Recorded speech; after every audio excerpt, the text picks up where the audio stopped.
for a while.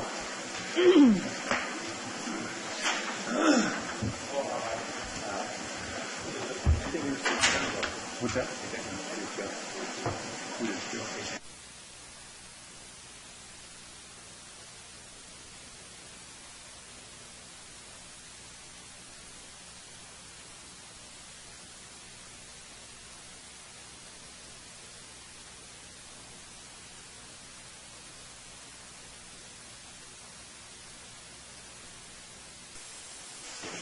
Okay.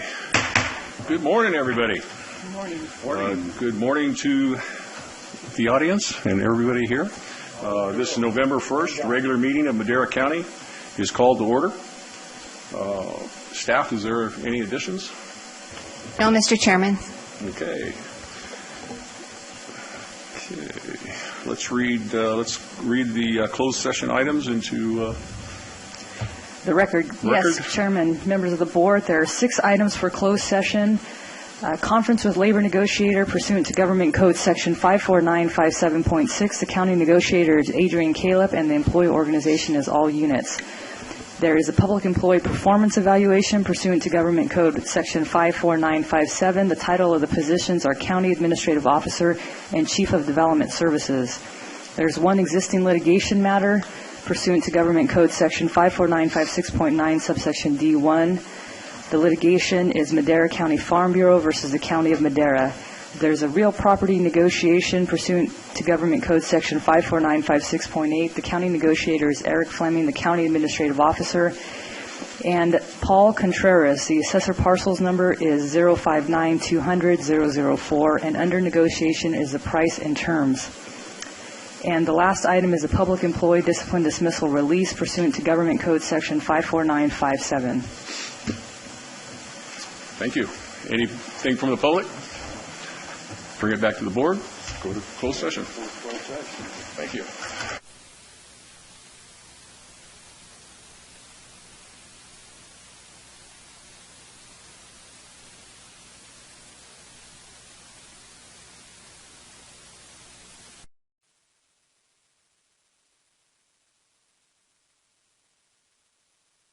I think she's on the list. Yeah, there she is, Lori Pond. President of the Rotary, president of the Linda Harlow. Is that Brett Harlow's wife? Motorcycle. He's a good guy. His motorcycle accident. Yeah, his son coaches my son's football.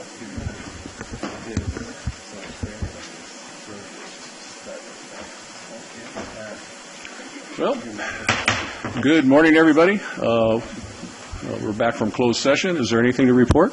There are no reportable closed session actions. Okay, welcome everybody to, November 1st already, board meeting. And we will go. We have some really neat things today going on in the public session. But first, we'd like to have the invocation and the pledge. And we have a presentation that we'll be making at the invocation time. So let's start the invocation, please. Roger. Do you want to comment on our okay. Before we go to the invocation, I'd like to comment again on the people that passed away. Lawrence Tessie was one of Madera's best, born here in Madera, and started a business. Great guy, great family, and a veteran, Korean War, outstanding. And we have 2 other veterans that are up there. And then plus Dennis Meiser. Had coffee with me one morning, and next morning wasn't here. So that's what happens. Dennis is a great guy, car enthusiast, and sorry to see him go. Anybody else have anybody? I want to comment on Lori Pond. Lori, great resident of Madera. She was president of Rotary at one time, president of the Fossil Discovery Center committee, and just very active in the community. Owner of Valley Pistachio and products there, and the General Store Tea Crew Winery out on 18 and a half. Just a little shocked when I heard about her passing away, and she succumbed to cancer. She was young, wasn't she? What's that? How old was she? She wasn't very old. That's what I thought. She was very young. In her 50s. And just always a supportive person, a supportive friend. And often sent me little notes on Facebook just to encourage me, which is just amazing to have an enthusiastic, encouraging person like that in your life. She was really a shining light in our community, and she will be missed.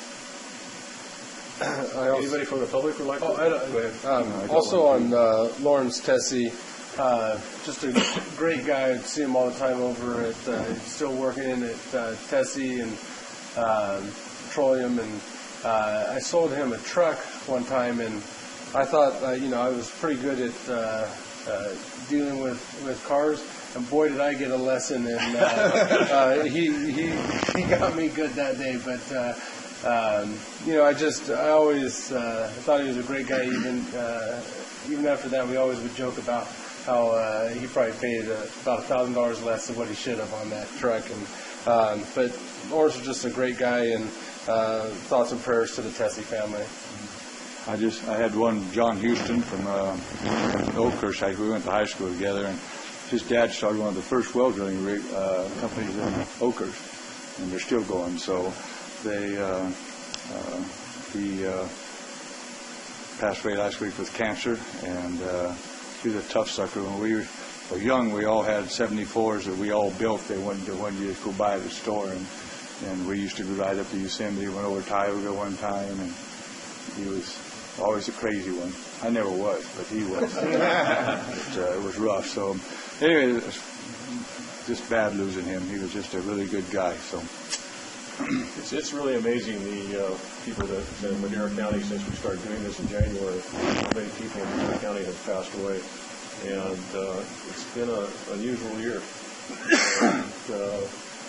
But, our vets are the World War II and the Korean vets are getting, older and older. We're losing, I heard the other day, World War II vets, over 1,000 a day.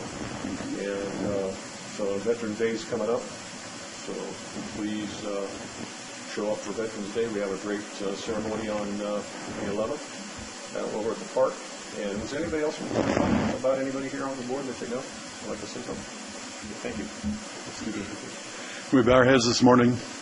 Heavenly Father, we thank you as we come to you in prayer this morning, and we thank you for the remembrance of these that are on this board and the lives that have gone before us. We pray this morning for your wisdom and your understanding, God, just a blessing on the council and the supervisors and on the county of Madera. We thank you, Lord, for leading us, and we thank you, Father, for all the blessing that you bring upon our county. We praise you now, and we thank you for it. In Jesus Christ's name, amen. Amen. Roger, would you like to come up and do the honors? Yeah. Okay. Since you worked so hard on it. I want to thank the board. This has really been a great year for doing things and doing different things, and something that our forefathers demanded. In God we trust. And I think Roger Leach basically was instrumental in helping us put this together, and I want to thank Roger and everybody else. Well, I want to take the leadership of the president of the county board. So many times you start getting together and you start working with our community, and I thank Rick for his support and helping out, and then each one of the supervisors for supporting, and even Supervisor Wheeler for showing me the Sasquatch, or Saskatchewan dollar, Sacagawea. And we want to make sure that's correct. Right. But anyway, it's important. I wanted to share one thing, is that whenever President George Washington was going before the nation, he was getting ready to start a relative process of putting the congressional work together for the Constitution. And he said, it's not going to happen unless that we indicate and understand that this nation is being formed under God. Then, 5 weeks later, Benjamin Franklin made a comment, and we have it on his bill. that on the very back of it, in God we trust, he made a statement and he said that without God is that nothing would be accomplished in this nation. And I tell you what, whenever that we as a county start to recognize God as leadership, we're getting ready to have votes next week on who's going to lead our country for the next 4 years. But every day we have a decision that we can ask God for a decision in our own daily affairs and for our county, for our community, and for our nation. And individually we make those decisions. And so with great honor, I can unveil this motto. Come on up. I'm just going to come on up, guys. All you do. Be careful, don't turn the... Come on. Hey, I'm taking a picture. Come on now.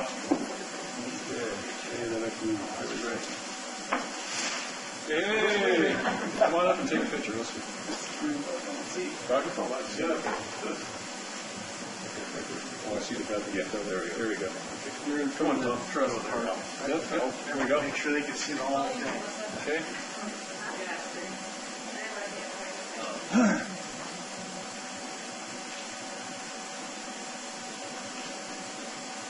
Thank you so much.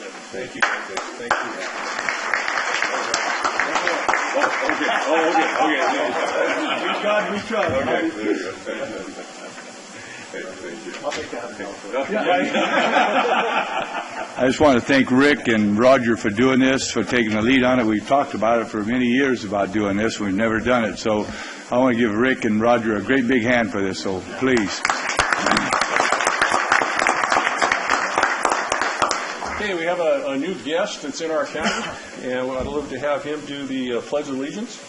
Craig Hinch, would you come on up and introduce yourself? And we'd be honored if you do the pledge for us. Thank you. I'm Lieutenant Craig Hinch with the California Highway Patrol from the Oakhurst area. I'm the new commander there. So we'll address the flag. Thank you.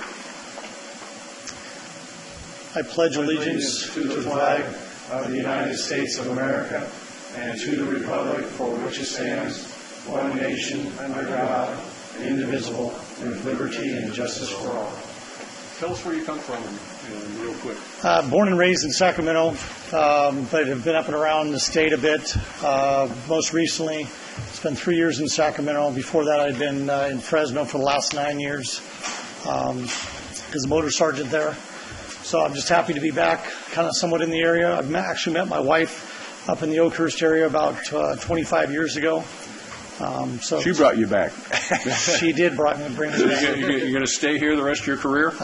We'll see what happens. Okay. Maybe we'll see in the next 2 to 3 years. Welcome to Oakhurst in the mountain area. Madera County. Thank you for coming back. Any questions? I have a couple things. Just a quick little couple of things going on up the hill. There's a lot of logging going on with the tree eradication of some sort.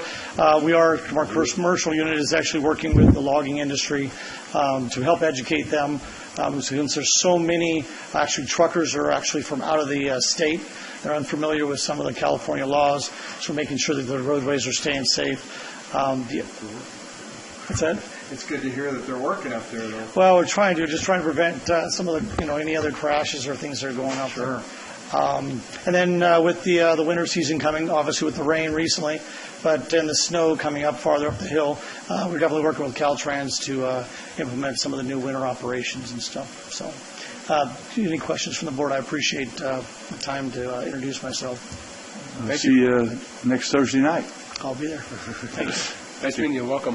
Welcome aboard. Thank you. Okay. Number 4, public comments. Public comment. The first 15 minutes of each regular session is set aside for members of the public to comment on any item within the jurisdiction of the board, but not appearing on the agenda. Items presented under public comment may not be discussed or acted upon by the board at this time. For items appearing on the agenda, the public is invited to comment at the time the item is called for consideration by the board. Any person addressing the board under public comment will be limited to a 3-minute presentation to ensure that all interested parties have an opportunity to speak. Any handouts to the board must be submitted to the chief clerk of the board for distribution to the supervisors. Anyone addressing the board needs to print their name clearly on the speaker sheet at the podium. Also, all persons addressing the board must state their name and county of residence for the record. Rick, can I talk? Yeah, I'm gonna go first real quick. I just I got our ballot and everything, and I actually put mine in yesterday for the election. And I wanted to thank Becky and probably you, Jay, and whoever else she worked with, having the Saturday drop-off. This was in all of our ballots. And they're doing it at the Sheriff's Office in Oakhurst and here at the office here from 10 a.m. to 3 p.m. on Saturday. So anybody who wants to do that over the weekend that can't get away from work and stuff can do that. And I just wanted to thank you guys for making that available for the public. So perfect time for you coming up.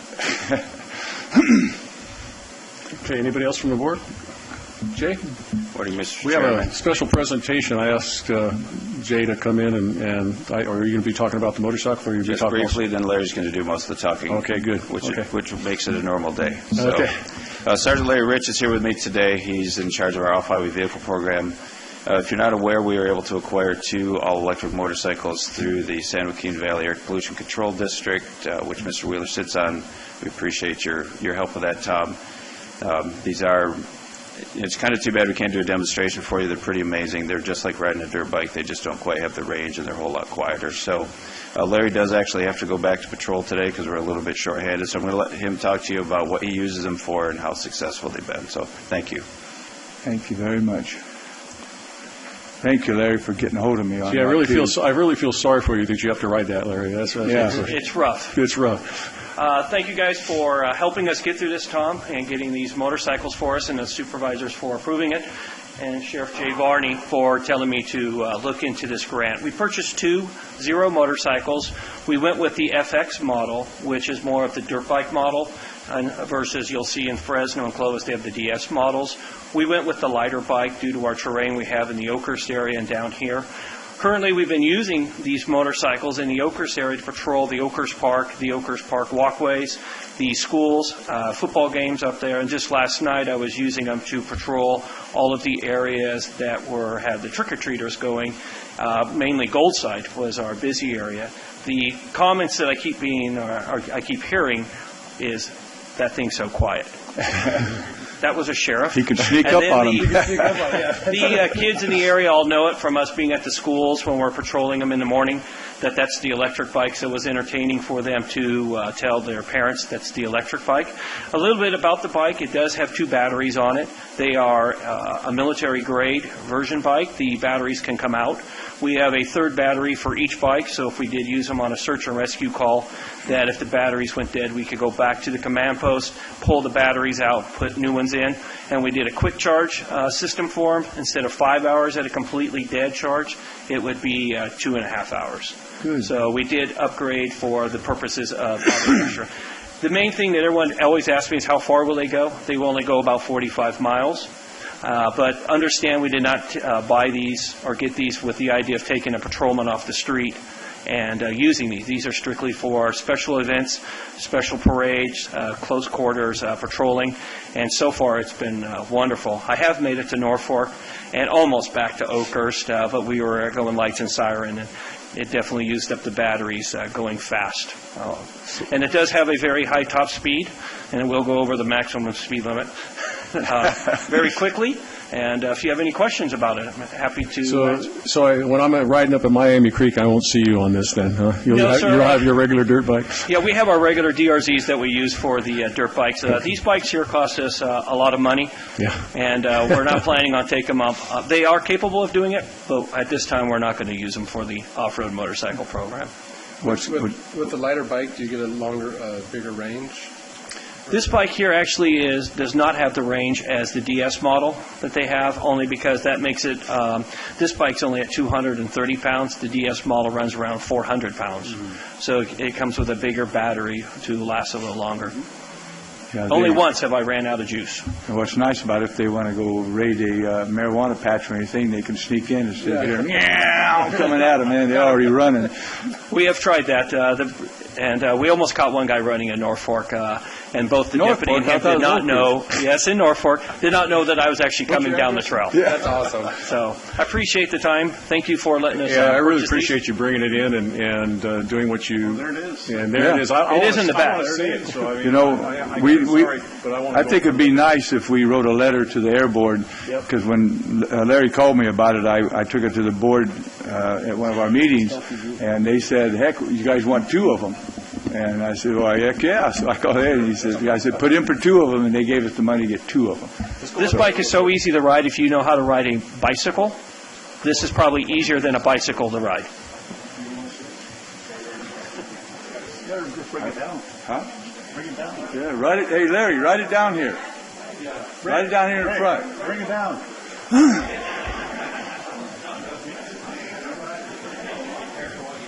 Max and I, at Oakhurst Parade, he had it up there, and so Max and I got to see it and watch how fast that thing took off. It is quiet. It's very quiet.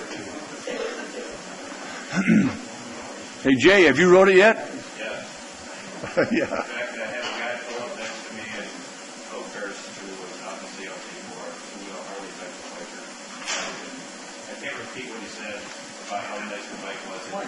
Yeah.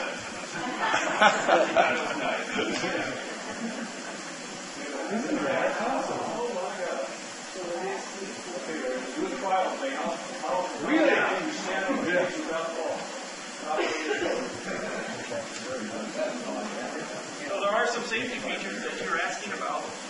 That was the kickstand that said to us, because some people want to come here and see how loud it is. If they actually gassed it, it would take off.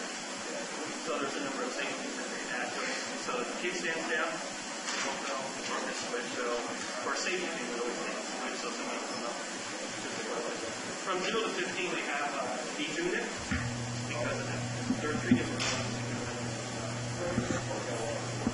It is great. It is gentle.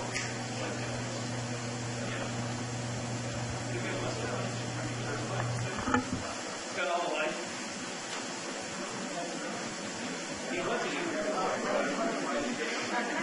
I told him I could have brought it. I don't right yet.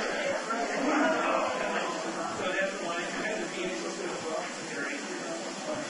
One thing that comes with is a parking lot.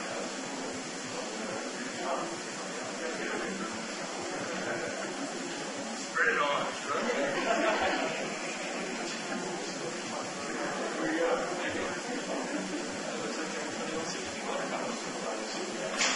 I'm sorry, guys. I got it right.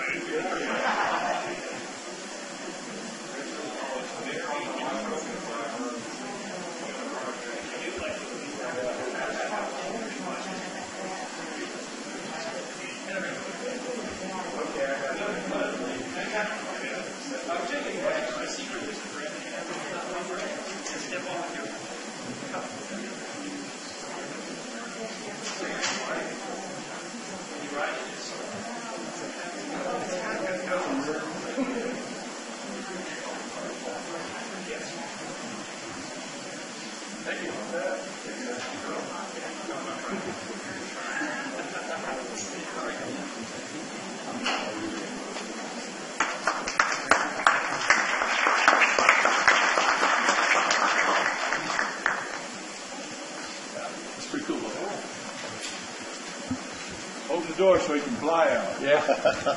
Thank you. Turn the Thank siren you on. for having patience, everybody, with that. That was really a treat to me. Mr. Chairman, Yes, we sir. did have one more item. That's Yep, okay? go ahead. I would like to take a moment, take this opportunity to introduce our new budget director, Joel Bugay, if he wants to take a minute and come up. Joel comes to us with a lot of budget experience and very highly recommended, even by a couple of your department heads and Kevin himself. I couldn't dig up any dirt on the guy. I tried. He's squeaky clean, but I think that's what I need, right? Yeah. So with that, Joel, did you have anything you wanted to? Good morning, Mr. Chairman, members of the board. I just wanted to say thank you to Eric and the board for giving the opportunity. I'm humbled by the opportunity. I realize I have big shoes to fill, but I'm looking forward to the challenge. So. Welcome. Eric, what was his name? Joel Bugay. Bill? Joel. Joel, do you like the term net county costs?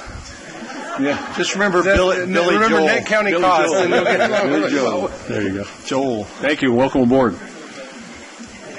Okay, is anything else from the public? Okay, since none, let's go to consent calendar.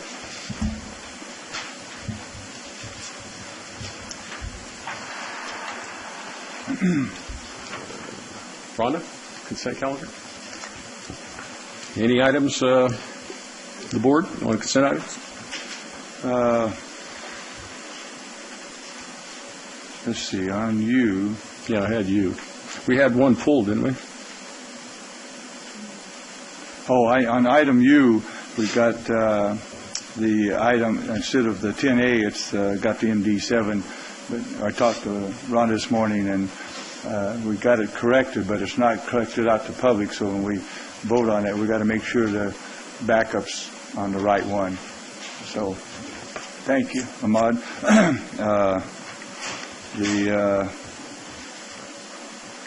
These other ones, the consolidation and stuff, I don't know what to do about those. I've got some people that's against it, and we had that.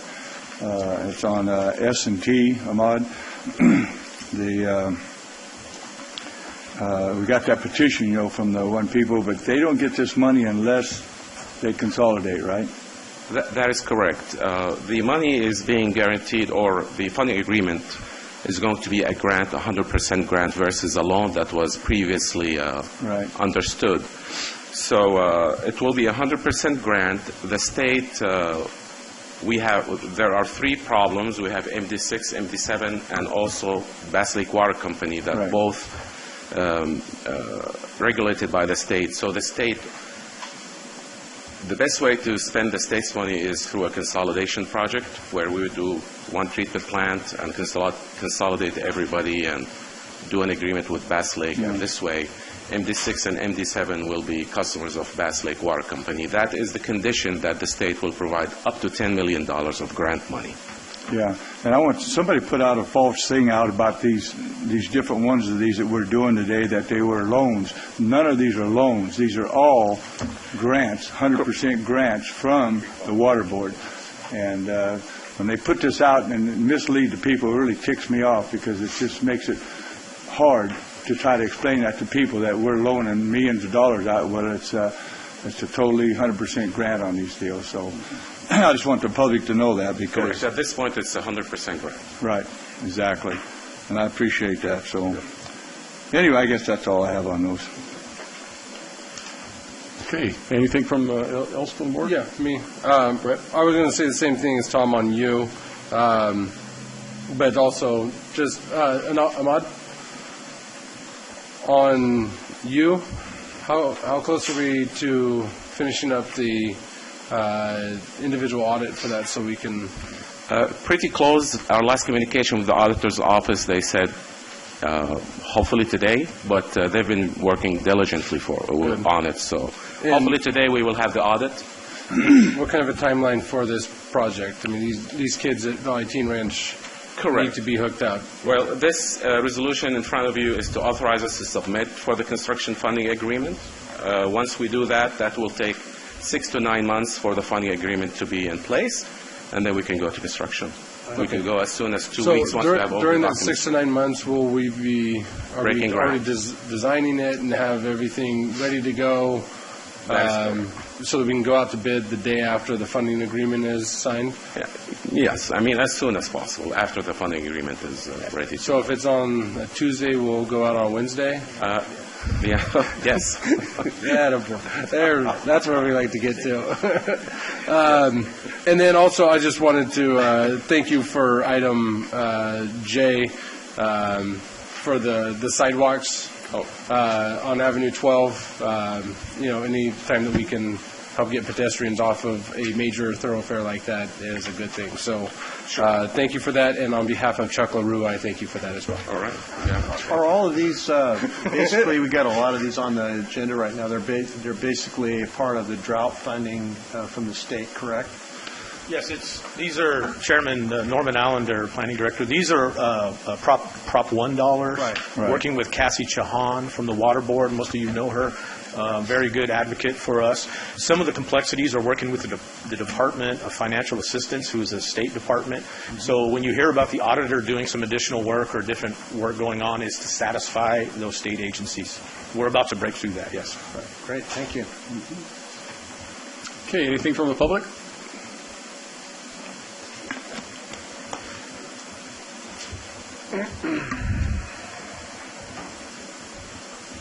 Dale Drosen, Madera.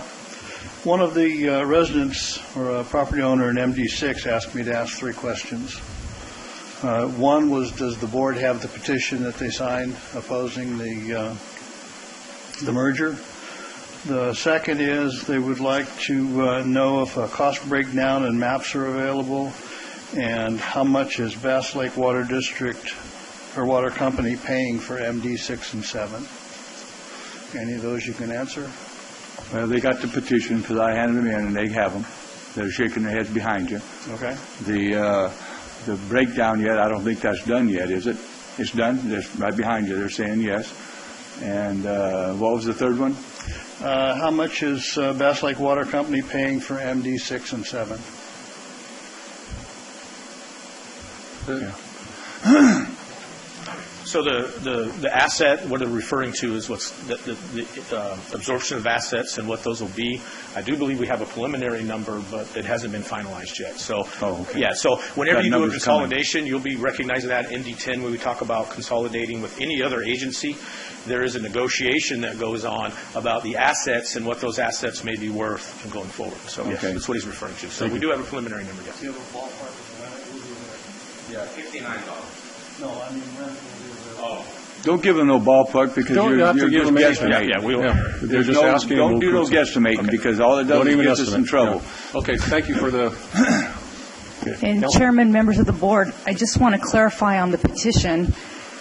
Members in MD6 have signed a petition using a notice from a 2007 Prop 218 notice, and so there will be a Prop 218 vote that occurs on this project. Right. The petition will be brought to the board at the same time as a Prop 218 election that's held by the board, but the petition is only a historical document and not be used when the votes are tallied at the time of a future Prop 218 election. So I just want to make sure that that's clear, that the petition is something that the residents put together to express some of their concerns on this consolidation project. Thank you for that explanation. Anybody else from the public? Bring it back to the board. Consent calendar. I make a motion to approve the consent calendar with those corrections on item U. Second. You have a second? Okay, we have a first from Tom, second from Brett. Call for the vote. Supervisor Wheeler? Yes. Supervisor Frazier? Yes. Supervisor Rodriguez? Yes. Supervisor Rogers? Yes. Supervisor Farinelli? Yes. Vote passes 5-0. Okay. 6A, regular session. 6A, presentation of proclamation naming November 2016 as National Adoption Month. Whereas families who have adopted children require and deserve the respect and support of the community and public agencies, and whereas adoption is the permanency plan for approximately 20 dependent children in Madera County, and whereas adoption gives a child a brighter future and brings great joy to that child's life as well as the lives of the adoptive parents, and whereas throughout November we recognize the parents and children who have expanded their families to welcome a new child or sibling, let us also recognize those professionals who offer guidance, resources, and counseling throughout the adoption process. And whereas it takes special families to provide the extra patience and support to help children overcome previous hardships. Now therefore be it proclaimed that the Board of Supervisors of the County of Madera, State of California, does hereby proclaim November 2016 as National Adoption Month and encourages other dedicated individuals to make a powerful difference in the life of a child through adoption. Good morning. Kelly Woodard, your Social Services Director. There are very few programs that bring me as much happiness and pride as this program. The reason being is this truly is a program that results in very positive outcomes for the children that we serve. As you know, on Friday we're doing an adoption celebration, and we have 6 of our children that are being adopted at that time. With us today are 2 adoptive parents. They're married. Miriam and Fernando Bueno. They just recently adopted 4 of our children, and I think Fernando wants to say just a couple words. 3 children. I'm sorry, so we have one more coming for you? She's got one waiting. We got another one for you. Like how I did that? And then also with us, before Fernando says a word, is Mi Wang. Mi is our supervisor over the adoptions program and has pulled together this wonderful event on Friday. And then Victoria Martinez. Victoria is a graduate student at Fresno State. and she is working on her master's degree in social work, and she's placed in the program. So, Fernando, would you like to say it? Yeah, good morning. Good morning. My name is Fernando Bueno, and we have been foster parents for 10 years, and for the last 22 years, we decided on adopting. And this was a time that me and my wife and my sons, I got 3 own sons, and those 3 are my 3 new family members. And our dream came true August 26th. My new family members are 3, 4, and 8. They're special kids, and when first time we went, I said I would like to adopt it. From the first time they said they were an adopt, they were.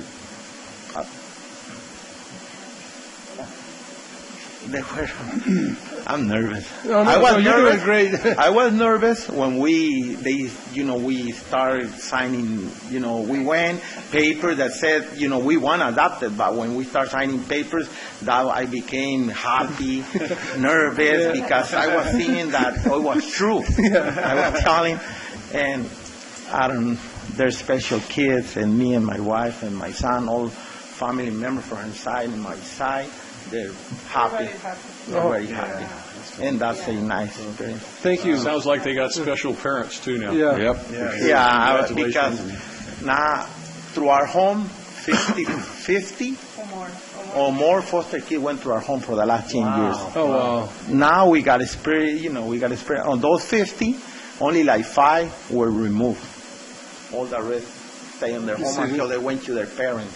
Oh, great. That's. They're already married. The other ones, they call back. They want to go back to our house.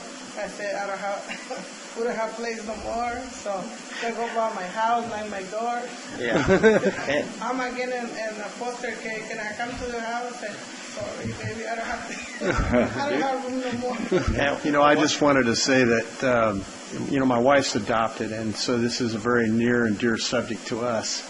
And it's an extraordinary thing when 2 people give the love that you would give it of your own children to someone else, and to make them not only legally give them your name, but make them as though they were born to yourselves, and give them that what is truly missing in their life, and that's the love of a mother and a father. You are to be praised and lauded as wonderful people. Mm-hmm. And I can see the love in you. And I'm so glad to hear you talk about how excited you are. And you see the kids because the way they go through you, they say, oh my God, but that's not our kids. But you should see, that's like a born right there. And I asked my baby, are you coming for my coming or are you coming for my heart? For your heart, Mom. Yeah. My wife always said I was lucky because most people don't get to choose their children. I was chosen. Yeah. And, that's a great thing that her mom gave to her whole life. You were chosen. You're special. You were chosen. I chose you. And when we're to God, every child, we're loved and chosen like you've done for these kids. That's just amazing. Thank you so much. Okay. One more thing. When we came out of the court, the first day, Jeremiah, his name is Jeremiah, wrote his name and his new last name, Bueno, and I wrote that date on it, and I'll say the paper for him. Yeah, that's wonderful. You know what? It'd be neat to share what the judge says when they declare them your adopted children. It's really a neat kind of a declaration. It's such legal ramifications and such. It's overwhelming. It brings tears to my eyes to think about it. Yeah, it's something special that I could not explain. I've known this family a long time, and you can't praise them enough for what they do. And, there's a lot of love there, but also it's a lot of work. Sure. And what you guys do, you extend yourself, and you have to be special people to be able to do what you're doing. And it's great. And I'm pretty sure we all appreciate everything you do. And A question for you, Kelly. We have, at this time, we're talking about 3. Do you have a rough figure on how many kids are there out there that are available for adoption in Madera County? Do you have a figure? Oh, yeah. Mrs. Wang, I think she has a figure for you. We have currently about 50 children, and I estimate 50 that are in this process, and we're assessing at the moment. Wow. Kelly, don't you have an event once a year that you have to kind of celebrate that day and then kind of thank the people personally again? Yes, we do. On Friday, we have November is National Adoptions Month. Oh. And there's lots of our partners that we need to thank for making National Adoptions Month successful. Judge Bender does this for us every year. Our FFA partners, they help sponsor this. Some of our other agencies step to the plate and help sponsor. And, our county partners, behavioral health, the health department. This success is all of ours. Kelly, a question for you is the 3 children that we're talking about in this instance, are they from one family or a separate family? They're from one family. One family. Okay. Thank you. That's one of our ultimate goals is to try to keep sibling groups together. So Absolutely. That's one thing that I just admire our foster care program and our department that, and they're known through the state as their program, that the foster care program that we have in Madera County is probably one of the best in the state. And I'll tell you, and Kelly said the most important thing, our departments work so hand in hand, behavioral health, the health department, and social services, to work hand in hand to put these kids in the right place. And CAP-MC even, First 5, I mean, on and on and on. But I've been amazed over the years. I go to every one of the adoptions. I'll be there Friday. But just amazed how your programs work and how the parents come up and adopt the kids. I'm just really proud of the system and proud of the parents and proud of the kids. They've gone through a lot and they deserve to be adopted. So. If you could allow us one more moment, I think Nee wants to share part of your question, give you a little. Yes, I just want to clarify a little bit. Mr. and Mrs. Bueno, they actually had these 3 children prior, and then they were placed back home, and they opened their hearts again when these children came back into care. So they have been a very consistent family for these children, and that's why when they finalized, they were so happy, especially Mr. Bueno, because they went home and came back to their home, and now they're permanently there at their home. So. Thank you. I'd like to give you this proclamation.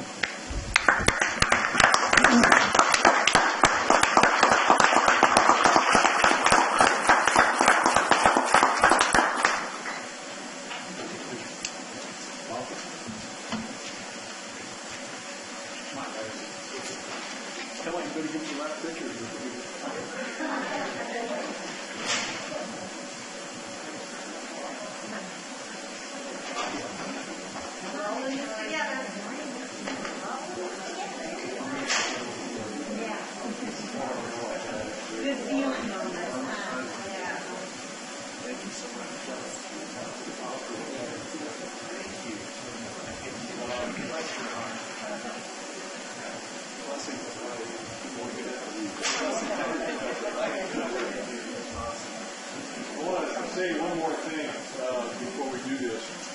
Debbie Blankenship is retiring this summer. What?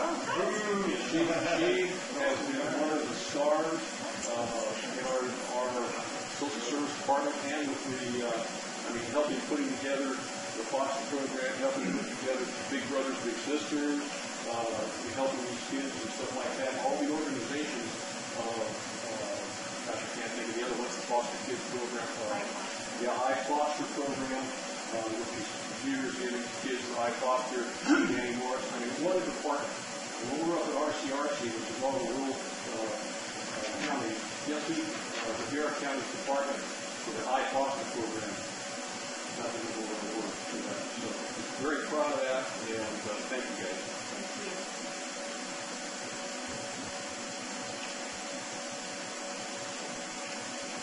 Thank you. Congratulations.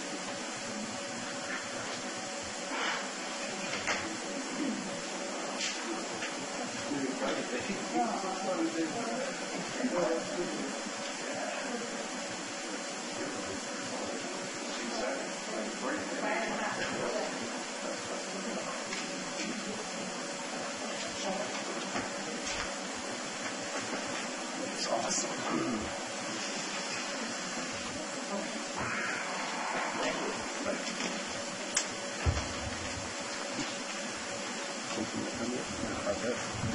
That's awesome. What a statement. Yeah. Okay, we'll go out of regular session and go into our public hearing, 7A. 7A, County Administration Department, Human Resources Operations Division. Second hearing to consider ordinances adding Chapter 2.34 to Title II of the Madera County Code, establishing the Department of Veterans Services, and amending Section 2.15.020 of Chapter 2.15 of Title II pertaining to the county's public administrator, public guardian function. Good morning, Chairman, members of the board. Adrienne Caleb reporting this morning. This is a continuation from the first reading, and I am here to answer any questions. The proposal is set forth in the board items. Any questions from the board? Nope. Moving forward. Any questions from the public? Bring it back to the board.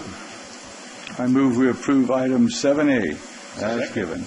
We have a first and a second. First by Tom, second by Max. Call for the vote. Call for the vote. Supervisor Wheeler? Yes. Supervisor Rodriguez? Yes. Supervisor Frazier? Yes. Supervisor Rogers? Yes. Supervisor Farinelli? Yes. Vote passes 5-0. Thank you. 7B.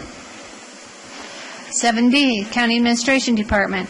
Second hearing to consider an ordinance of the County of Madera adding Chapter 3.18 to Title III, Revenue and Finance, of the Madera County Municipal Code, imposing a 1% transactions and use tax, public safety sales tax measure to be administered by the California State Board of Equalization. Good morning. Good morning. Good morning. Thank you, Ms. Name Oh, go ahead, Georgina. No, that's all right. Go ahead. Mr. Chairman, Eric Fleming, County Administrator. This is also a second reading of the hearing. You received a full presentation at the last board meeting, and Georgina Vivian, our consultant, is here and available to answer any questions that you may have. Moving forward. Any questions from the board? Any questions from the public? Back to the board. I'll make a motion. Okay. I make a motion to move. Go ahead, Tom. Go ahead.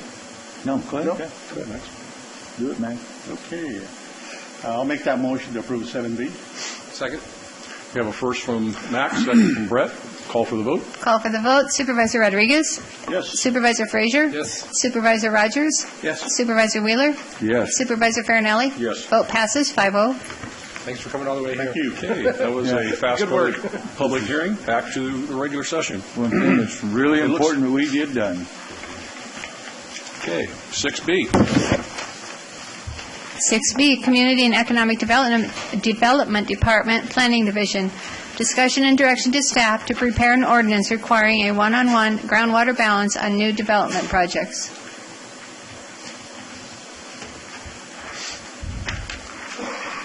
Good morning, Chairman, members of the board. Norman Allender, Planning Director, here with Matt Schreiber, my right-hand man. And he has so many titles. Blue Shirt Day. Yes, Blue Shirt Day, yes. He got the memo. Discussion and direction. This is, as you know, our board for some time, our county has had a policy of one-to-one water balance.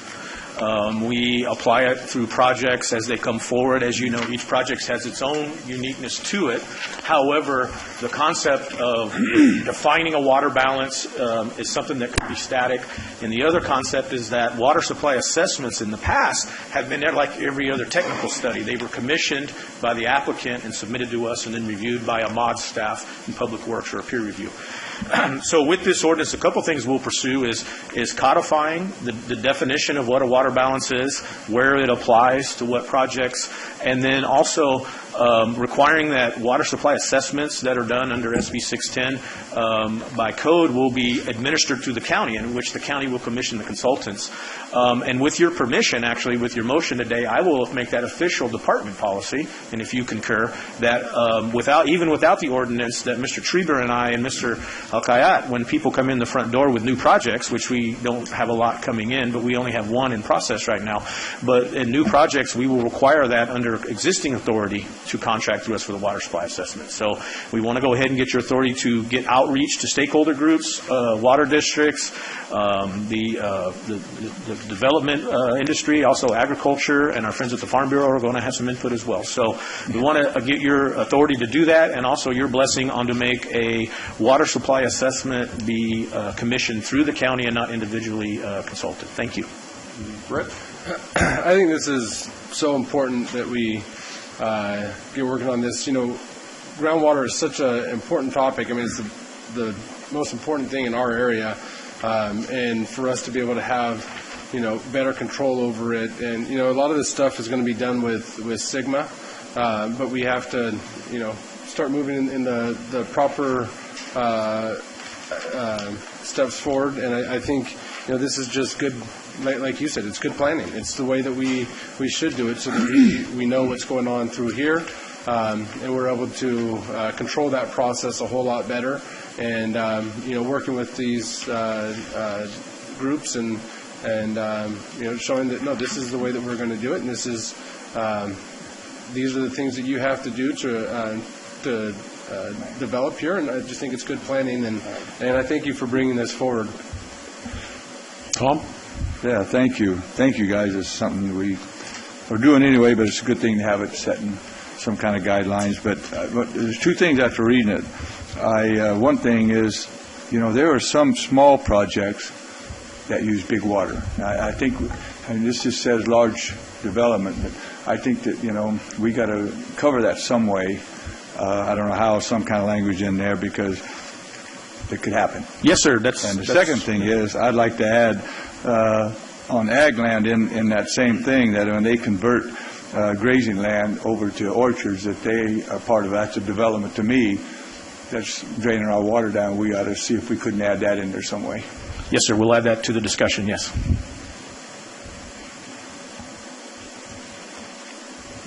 Other than that, good job.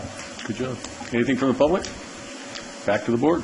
I move that we approve, not approve, that's not even a word, item 6B. Well, Chairman, members of the board, it's... Oh, is this just direction? It's direction, and I'll second your direction. Yeah. Keep moving it up. There you go. Thank you. Thank you, guys. It's approved. Go ahead. Yeah. 6C. 6C, discussion and consideration of approval of a policy to establish criteria and guidelines for the installation of monuments in county parks, facilities, and properties.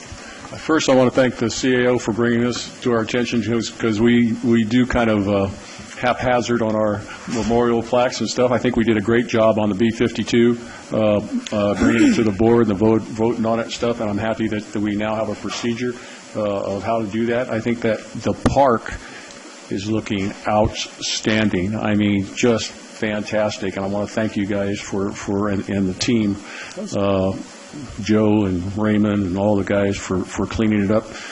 Trees will be planted, or starting to be planted, or when will they be planted? Just real quick for the public. Yes, the guys are planning to do that shortly. Okay. So the next I'd like to be there when that was quick work. So, thank you. Got a good crew. Good crew. They don't mess around. Good morning, Mr. Chairman, members of the board, Eric Fleming, County Administration. And I'm joined by Maria Miranda, who oversees all of our general services, including our parks maintenance. And they have done a great job on getting the park cleaned up very quickly. And one of the things we thought we needed to do is put policies in place to make sure that it's going to stay clean. This is one of those items. One of the things we've received a request recently. The reason we started with this policy is We do receive requests on a pretty regular basis, and we wanted to make it a little more easy and streamlined for those people that wanted to request a monument. So we've established a review process, some design guidelines. We need the monuments to last for 50 years. We need them to be of high quality. I think one of the things I might revise on this draft, we had pulled from other cities and counties, but I don't think the CAO should have final absolute approval. I didn't like that either. Yeah, I was going to tell you that. But. And that was just because we had cut and pasted it from other documents, and that's my fault that I didn't catch that. So anyways, I think there needs to be an appeal process. If our office doesn't approve it, they can ultimately appeal to your board. So that's a revision that we'll make. Other than that, I think we're comfortable with everything else that's in the policy. Yeah, I thought that was interesting. They had the CAO had the final say on it. I was thinking, that's kind of weird. They just cut and paste from everything else. He has complete say over everything else is what he No, I don't want that. And I applaud this board for 2 years ago, I think it was, changed it into a memorial park, and we're finally making it look like a memorial park and addressing all the issues that we have at that park. I think the Historical Society is very excited about what we did, especially the crown jewel there is our courthouse. And but I was very proud when we put that the B-52 memorial and the way it was done. It's just absolutely the grounds guys did a fantastic job, and I think we have more to come. So thank you, Max. No, I just have to say thank Maria and the crew and the staff. But I drive through there all the time. It looks great. We'll get the additional trees. And then we have SAC. We have to thank SAC for patrolling that area and kind of doing what they do is kind of securing that area so it's safe there. I don't know, maybe someday in the future we'll talk about tables. Do we really need tables there? But anyway, I think that's something in the future. But it does look great. And you guys done a fabulous job, you and the crew. Thanks, Max. Okay. Anybody from the public? Back to the board. I move we approve item C. But we're changing the one, right? Yeah, you're changing that out, yeah. Yeah, Chairman. You're going to change the language a little bit anyway, you said so. We just wanted to add that there will be an appeal process if the CAO's office doesn't approve make a motion to add that and take the CAO out as the head honcho. Can I say something? The plaques and all that, they're for good causes, for history of people doing the right thing. But after a while, and maybe in the future, we have to consider perhaps limiting the placements of these monuments at that park, because we have a lot of them there, and it is a park. So keep that in the thought, guys, that we keep it a park and kind of be more conditions on the placement of plaques there. I think by doing it this way with the ordinance, we have that chance to do that. Right now, we don't, Max. We don't have that. With this, will actually help.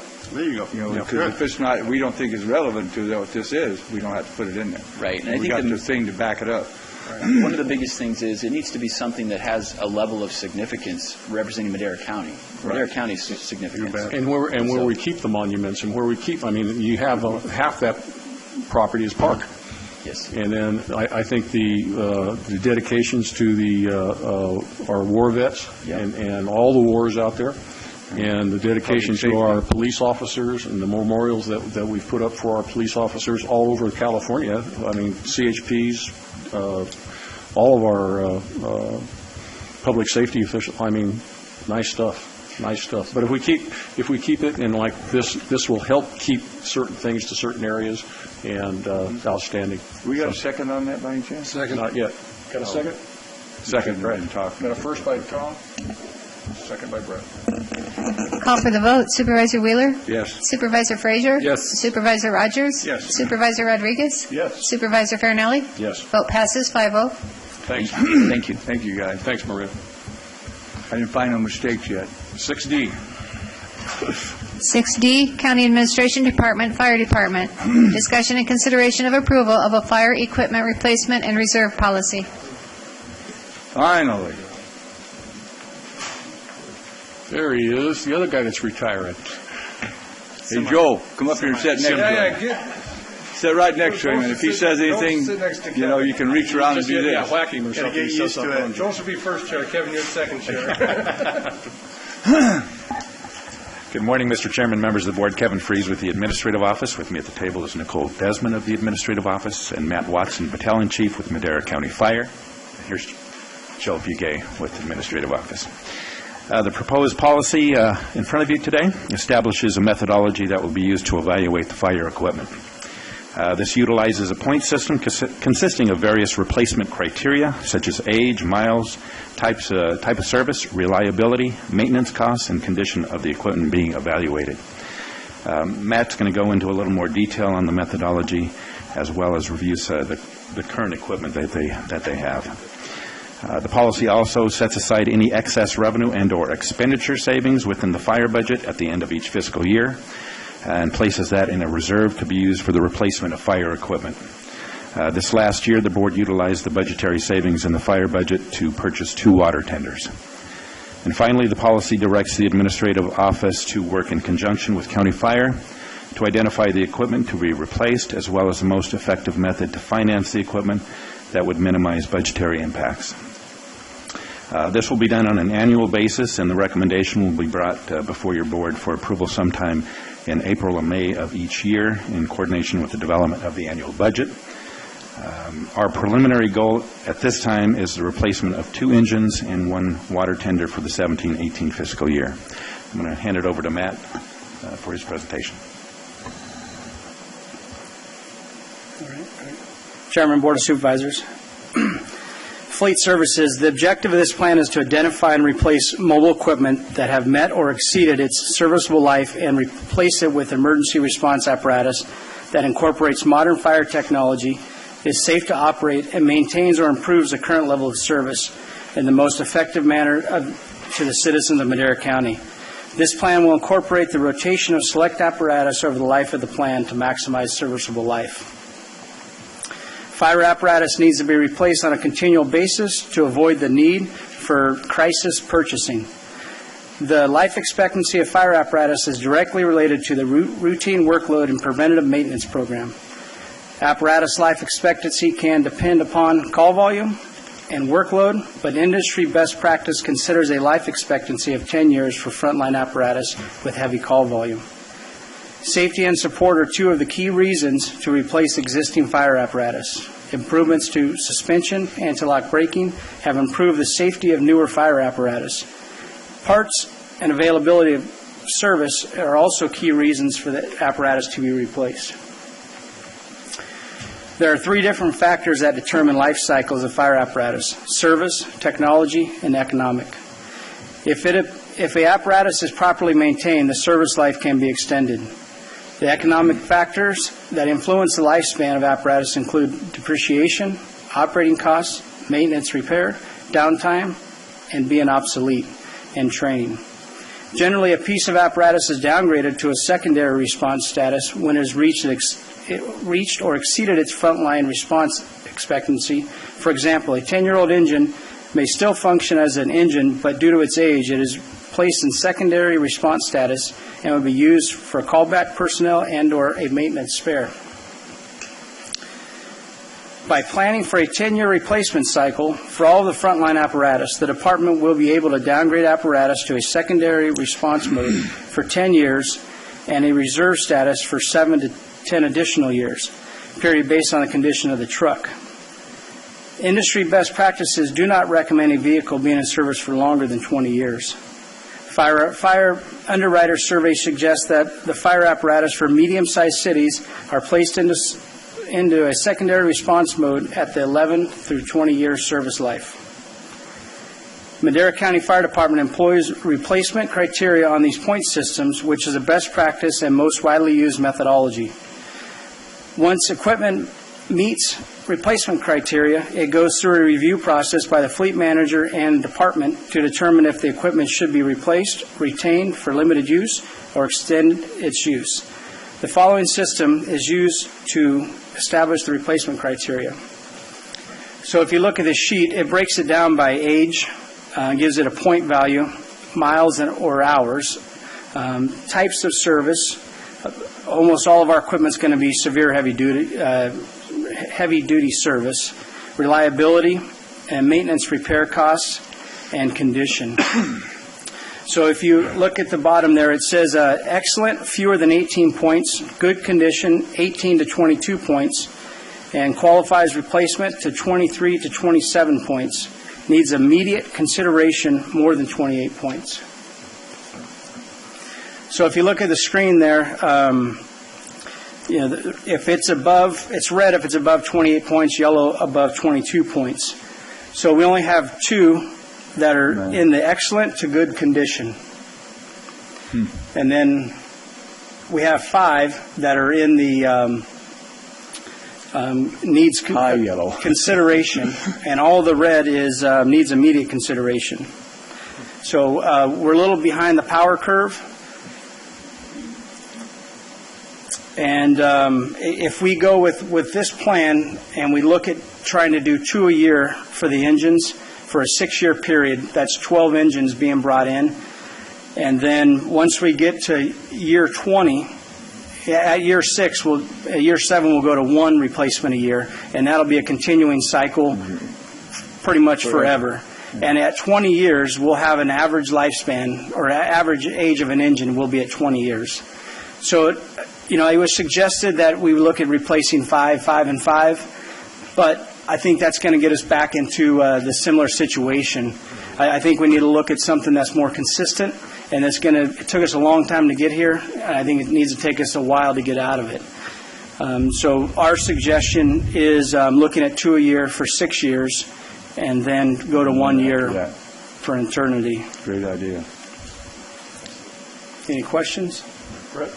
I just want to say thank you for bringing this forward. This is a common business practice.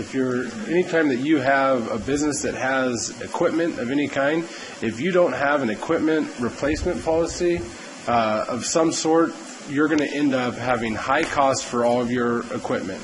And, every time one of these, I saw on your thing where it says crisis purchasing, when something goes down and we don't have, it takes a year to build these things, right? Correct.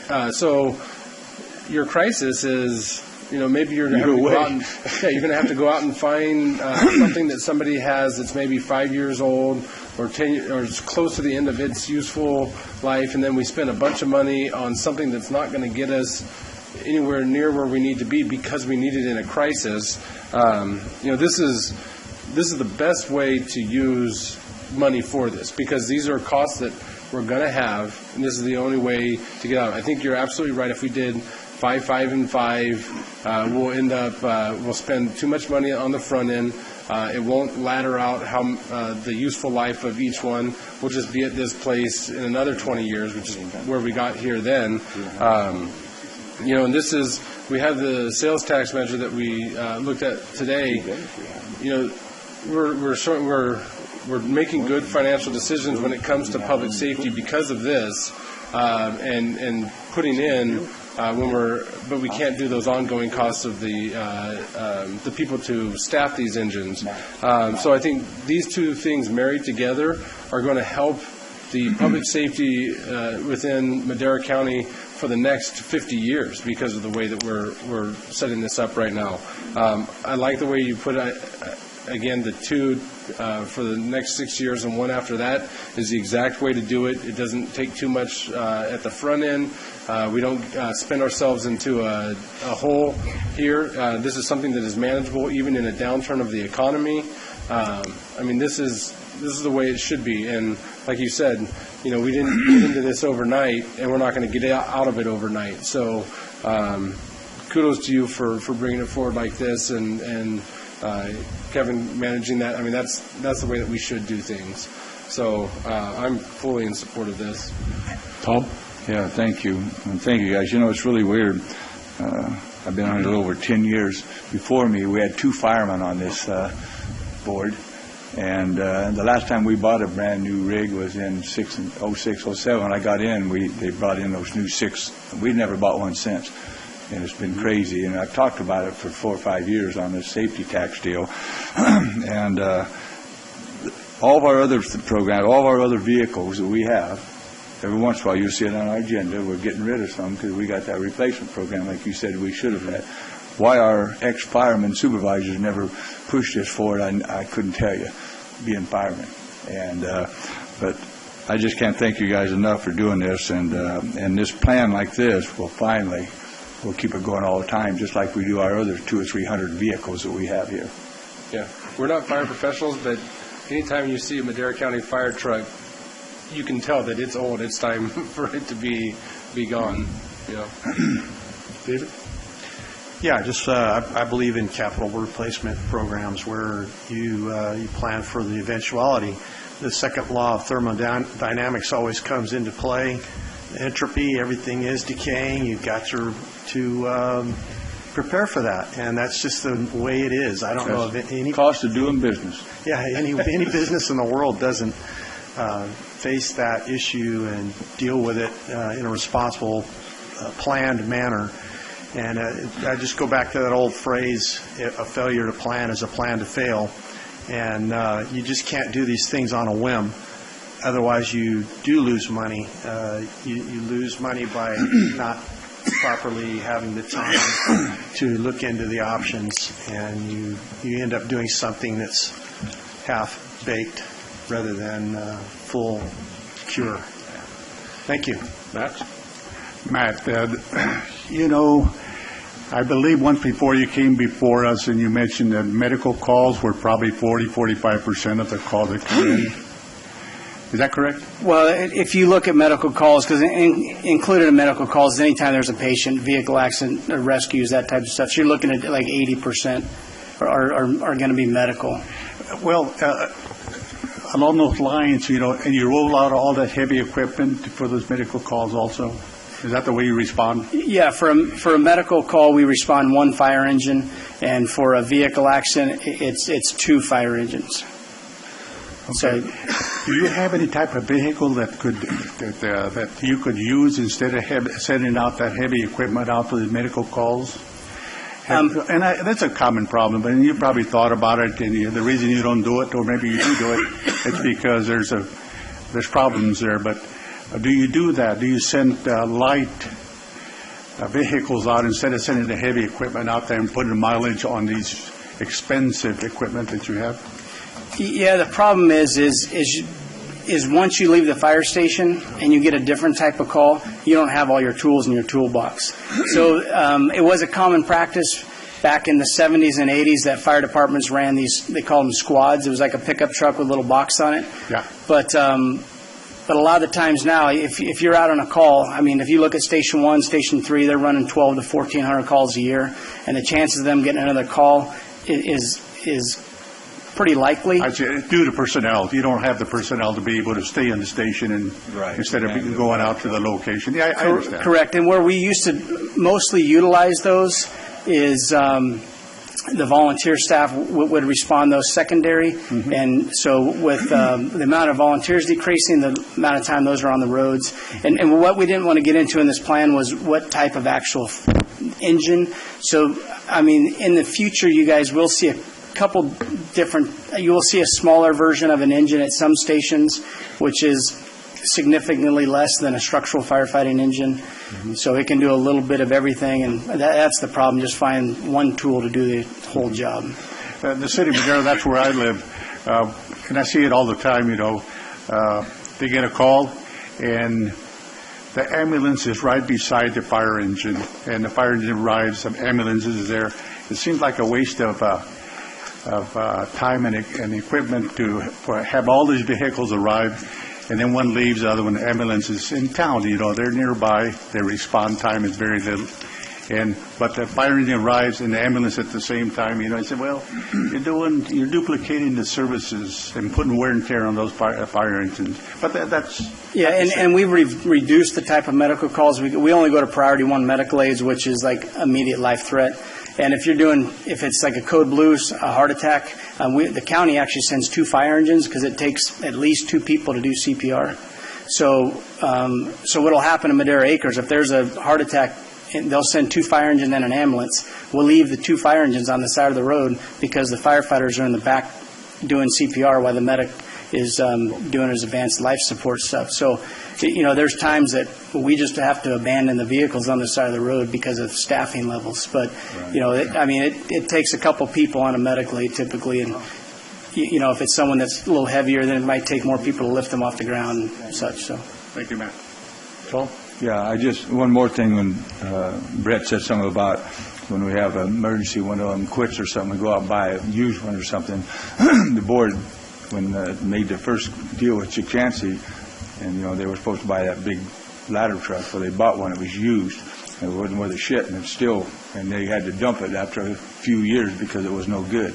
So that's the reason we don't want to buy used equipment. Right. Totally ridiculous. Yeah, it's not the right way to do it. Right. This is the right way to do it. Thank you, guys. I can't thank you enough. So. Okay. Anything from the public? Back to the board. I move we approve item D and hallelujah. Second. We got a hallelujah and a from Tom and a second and an amen. Second and amen. Call for the vote. Supervisor Wheeler? Yes. Supervisor Frazier? Yes. Supervisor Rogers? Yes. Supervisor Rodriguez? Yes. Supervisor Farinelli? Yes. Vote passes 5-0. Thank you, Matt. Thanks, Matt. Good job. See, Joel, what you got to do now? Got that under control, right? Make sure that keeps going, Joel. Long after we're gone. 6E. 6E, County Administration Department, General Services Division, and Sheriff's Department. Sheriff's Facility Storage and Parking Lot Expansion Project. 1, discussion and consideration of entering into an agreement with Pierce Construction in the amount of $44,800 for demolition, grading, and compaction services related to the Sheriff's Department Storage and Parking Lot Expansion Project. 2, discussion and consideration of entering into an agreement with Torres Fence Company, Inc. for the amount of $15,650 to install fencing and rolling gate at the Sheriff's Department new storage facility. 3, discussion and consideration of entering into an agreement with Red Wave Communications, Inc. on the amount of $11,500 to provide a camera and security system to monitor the new storage facility area.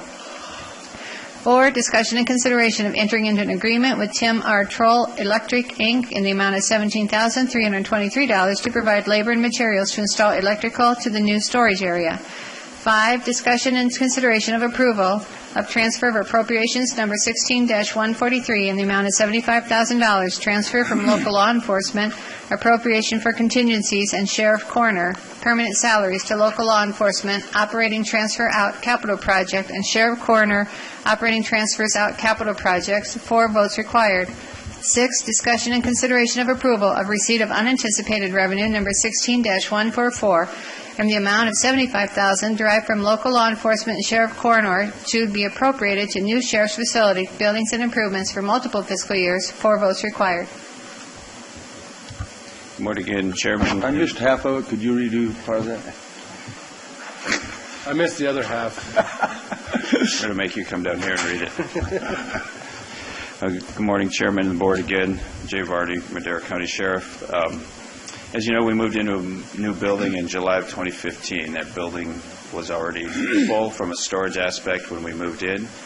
At this point, with the amount of work that we're doing, especially on the narcotics side of things, and with the desire to get all of the existing evidence moved out of the old jail, the old MadNet office, we've come up with the lowest cost proposal for doing that, and that would involve basically on property that the county already owns adjacent to the existing Madera office of the Sheriff's Office, pushing the fence out, grading it, graveling it, and putting some boxes, some Conex boxes out that are ventilated, have electricity run to them, and are secure rather than building a whole new building. Some of the additional items on here, of course, Red Wave, we would require some specific monitoring and cameras and things like that there. You'll be seeing an item in 2 weeks that will also, with your approval, appropriate $50,000 from MadNet towards this project. And that's the short version of my report, and I can answer any questions that you have. Tom? Yeah, thank you. This is a pretty good deal. The only thing I had is, are most of these contractors from Madera County? That I do not know. It was done through the regular. regular. I know. Yeah. It was done through the regular bidding process. Red Wave, we were fairly already partial towards because they've done quite a bit of work for us. We've been very pleased with their work, and since this is an extension of an existing system, that would be most appropriate for us. You don't want to get a second person coming in and Not really. I mean, there's some systems the main you can. thing, I just want to make sure that we really try to recruit as much as we can from Madera County. So it's important. Yep. I think Maria thinks that, even though she moved to Fresno County. We certainly do. We actually bid out the grading work, and Pierce Construction was the lowest bidder. So they're, I believe, out of Fresno. Pierce is out of Fresno. Torres Fence, too, is a company we've done a lot of work with as well. They're also out of Fresno. We did get a couple of bids for that as well, and they were the lowest bidder. I think it's interesting that the board had the foresight. We almost didn't buy that back parcel, and we had the foresight to buy it because of, extensions, and we didn't know Prop 47 was coming, but see, brilliant move. Made us a little nervous last week. And then we have the option for the other side. I won't tell you that, but we do have the first option for the whole corner, so it's good. Okay. Anything from the public? Back to the board. Move to approve. Motion to approve. Okay, we'll give it to Max this time. Oh, I got a okay, second, Brett. Okay. 1 through 6. Okay. First by Max, second by Brett. Call for the vote. Supervisor Rodriguez? Yes. Supervisor Frazier? Yes. Supervisor Wheeler? Yes. Supervisor Rogers? Yes. Supervisor Farinelli? Yes. Vote passes 5-0. Who passed it, boss? Okay, we're going to jump to 6I. There's $10 whoever phone's ringing out there. We charge for that, so. 6I, Board of Directors, Special Districts, County Service Area Number 21, Public Works Department. Discussion of county-owned property located within Casadel Woods and direction to staff on how to transfer titles as it relates to the dissolution of the County Service Area Number 21, Casadel Woods.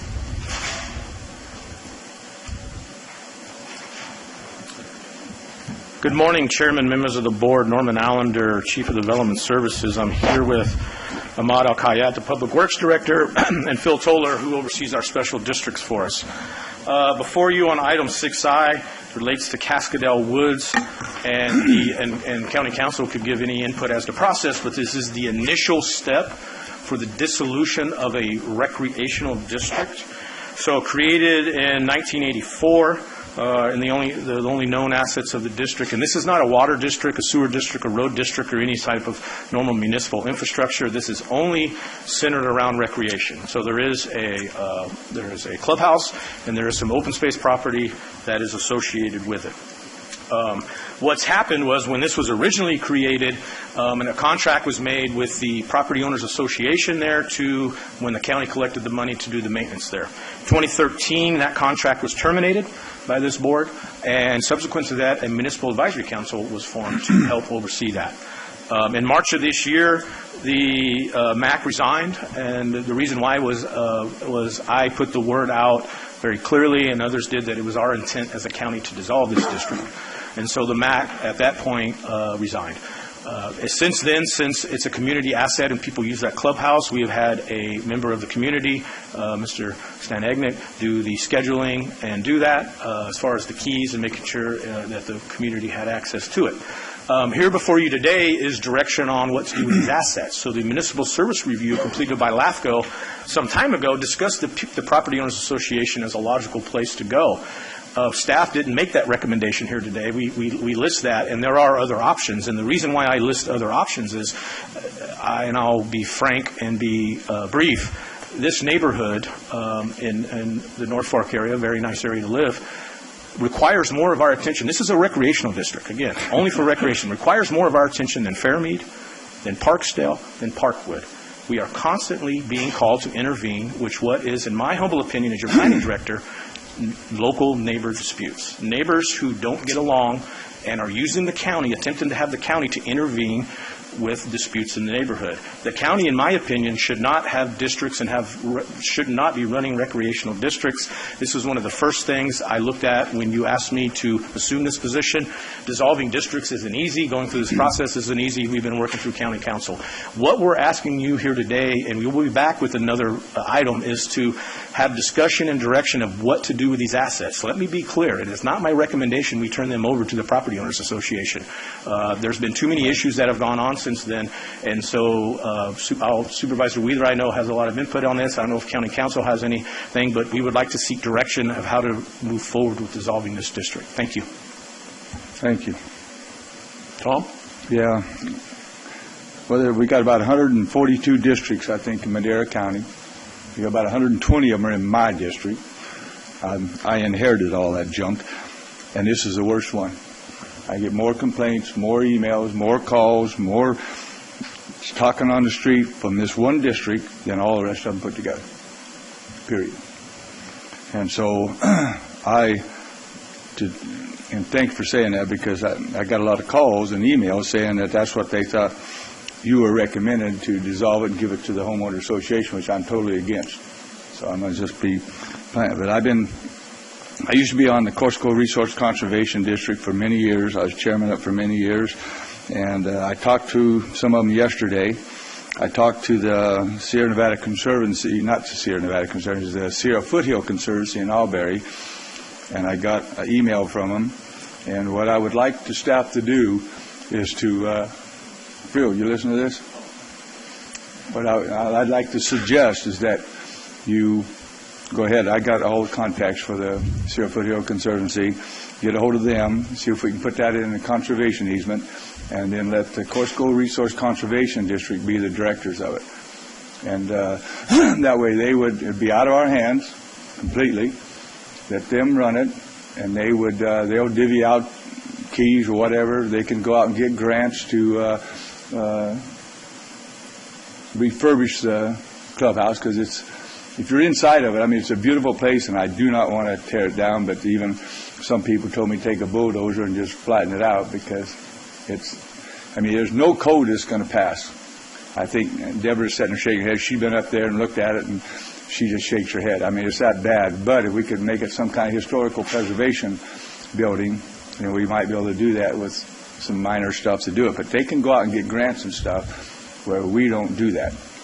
And then they can hire the contractor with whoever is going to do the mowing, cutting trees down, whatever we have to do, and run that building. And just like the Boosters Club does the town hall, and I was on the school board up there, we owned the gymnasium there. So we gave that to the Norfolk Boosters Club, and they manage it. They got their board. They rent it out. They do the whole works. And the school, it's on school property, but it belongs to, we deeded them for $1, exactly 1 foot outside the boundary of that building on the school property. And if we'd done this like this, put this in an easement, and then had the Corsico Resource Conservation, and I think, just by talking to a couple of them yesterday, they got to put it on their agenda and approve it all. But I'd like staff to work with getting this into a conservation easement. Otherwise, I'd just soon sell it and put hotels there. So that way people can still use it, but we just don't have to run it? We don't have to do nothing with it. And under that scenario, we wouldn't collect an assessment any longer, right? Right. Thank you. Yes. No, they would keep, they'd have to do that. It's just like the conservation easement we're trying to get through the Manzanita Lake property through the Stewardship Council. They got to give us money to run that. Okay. So the landowners have to still pay their $100, and if they want to put more money into that building, they can have the 218 vote and reassess it themselves and do what they want to. But the Corsico Resource Conservation District would be running that. So the district under this scenario, just let me repeat back to you, the district would not be dissolved, but would just be, the county would still have the requirement of collecting the dollars. They would then be redistributed to another government agency to run it. We're going to collect the dollars from this PG&E through the Stewardship Council to run that Manzanita property. Okay. So we would still run we wouldn't dissolve the district. it would still be a district, but then we would basically farm out the management? The district would still be there to fund that conservation easement. The conservation easement's got to be funded some way, every one of them. There's none of them for free.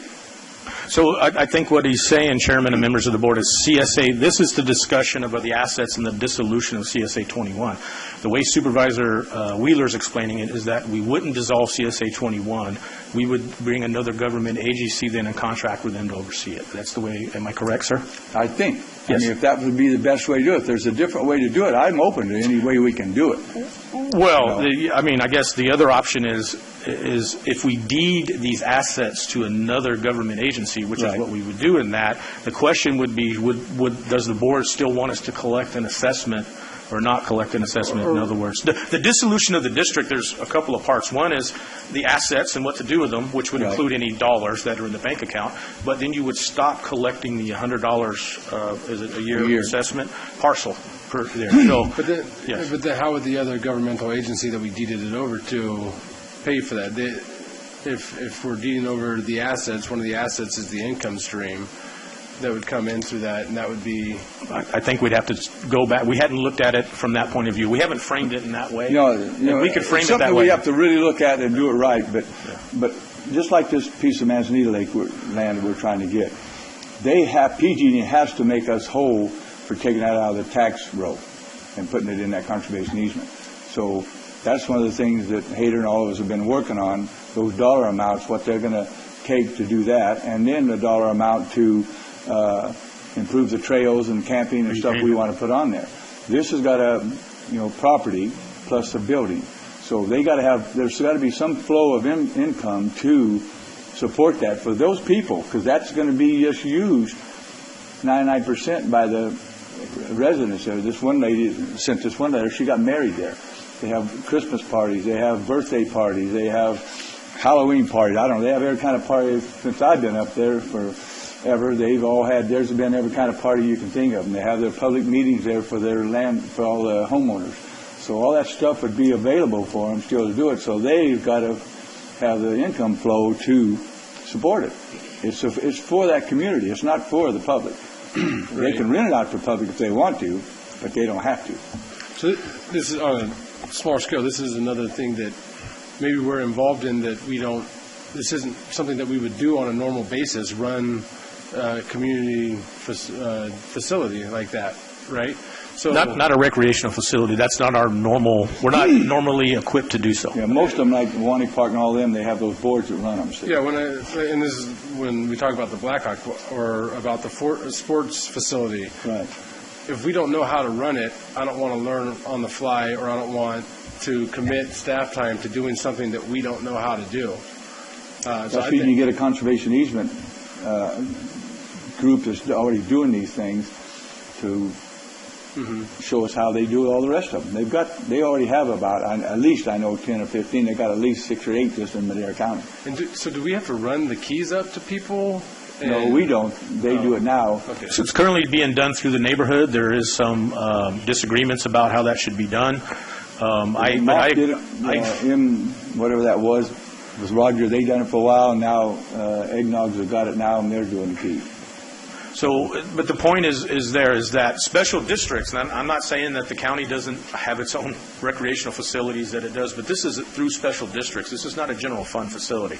So this is being run through Phil's shop, and Phil, as you know, does water and roads. Yeah. And then now you have to run this too. Yeah, so and that's part of the issue. But we're glad to take board direction and go and do that. I don't want our staff to be hindered by this all the time. I don't want our special district director to be getting an email every other day or every other hour sometimes on this. So I just think there's some way that if we could do something like this and still keep it intact and as a recreation area, as an easement, then it's there forever. If you do a conservation easement, it's there. They don't go away. You don't get to vote them out. So I want you to focus on water. What's that? I want Phil to focus on water instead. Right, exactly. Well, we got Whiskey Creek running right through the middle of it, so we can put a big tank and ship the water down here. Bring it down to the ranches. Let's do that. Put a pipeline. Anything else from the board? Go to the public. Reminder to the public, you have 3 minutes to speak.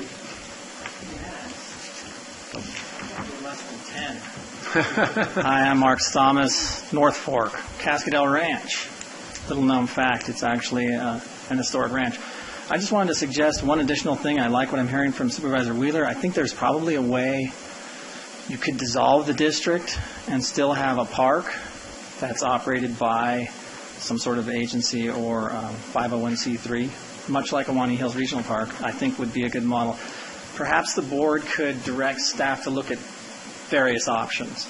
An option where the district remains, which I don't favor. I want to see the district dissolved, but I want to see the property as a resident preserved for everyone. And I think it really is public property. People come from all over the world and use it.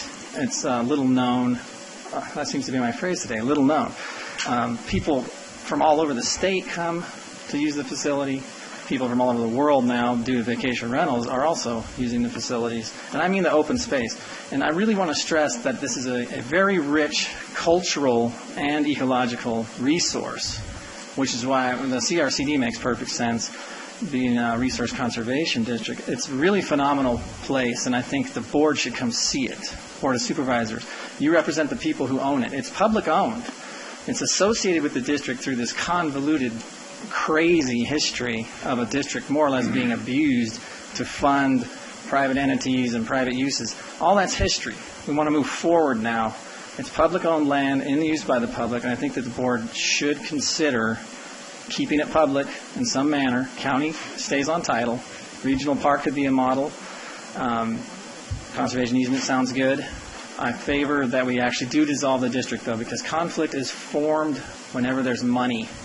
And I think that the Regional Hills Park really does a super job of fundraising through volunteerism to run and operate a public-owned facility. And that's a good model. And that's pretty much what I would hope the board would direct staff to do today. Look at a couple different options to keep the land public, preserve it for all generations. This is not really a private facility. It's actually a public facility. It's very, very important to the tribe. We have a lot of involvement with the local tribe, partnering with the county and with the Fire Safe Council, doing projects there. Even right now, as we speak, there's a tree mortality mitigation project that the county collaborated with the Fire Safe Council on getting going. So am I over 3 minutes yet? All right, that's it. Thank you very much. Any questions? Thank you. Can we please get in line, the people that signed in, so we can move forward on this? Thank you. Hi. Hi, how are you? I'm fine, thank you very much. Carol Egging, Cascadel Woods, Madera County. Hold the microphone down closer, I can't hear you. Oh, I beg your pardon. Can you hear me now? Just bend it in. There you go. Oh, There you go. Okay. Perfect. Thank you. Yeah. Carol Egging, Madera County. Simply, the purchase of the property of the open areas in the clubhouse was done some time ago through the aid of Madera County, yet the people of Cascadel Woods paid for that property. It was then turned over to you to create the service district to be kept in recreational property for us, the people of Cascadel Woods. What you're proposing could be a good thing. However, it would be awesome if you could have those folks speak with us. It would be nice to be told what's going on. We've asked for a consultation with Tom Wheeler over the last couple of weeks several times. He's been ill, evidently, and even though I've seen him out there in the world, but that's okay. I mean, for some reason, he can't seem fit to speak to the people who would like to know what's going on. You represent us. We represent the board of the association there represents the majority of the people of Cascadel, and we are trying to keep everybody informed of what's going on. We would like to maintain the properties for the people of the residents. The majority of residents wish it to remain in the Cascadel Woods Association, the management of the CSA. We've done it for about 37 to 40 years. The only issue ever came about in 2011 and 12 when a few folks decided it wasn't being done to their liking and things got out of control. you saw fit, you, the board, saw fit to remove the contract, which you had every right to do, from the POA as the management of the CSA. And therein lies the bed you made for yourself. Now you get all the calls when we used to take care of all of that for you, you know. And so we're willing to take it back, and that's the only reason we wish to talk to Tom Wheeler, is to have a discussion on the parameters of a decent contract for the POA to manage the CSA in agreement with you and for the majority of the folks who really want us to do this. There have been no illegal problems, as was accused. No one's ever proven any wrongdoing, yet... Did we say anything about that today? No. Then don't bring it up. Then, well, it just should be said because it's been accused. We're not talking about that. Well, that seems to be the reason why you want to remove it from the POA when that's not a viable reason. But anyway, thank you for your time. Thank you.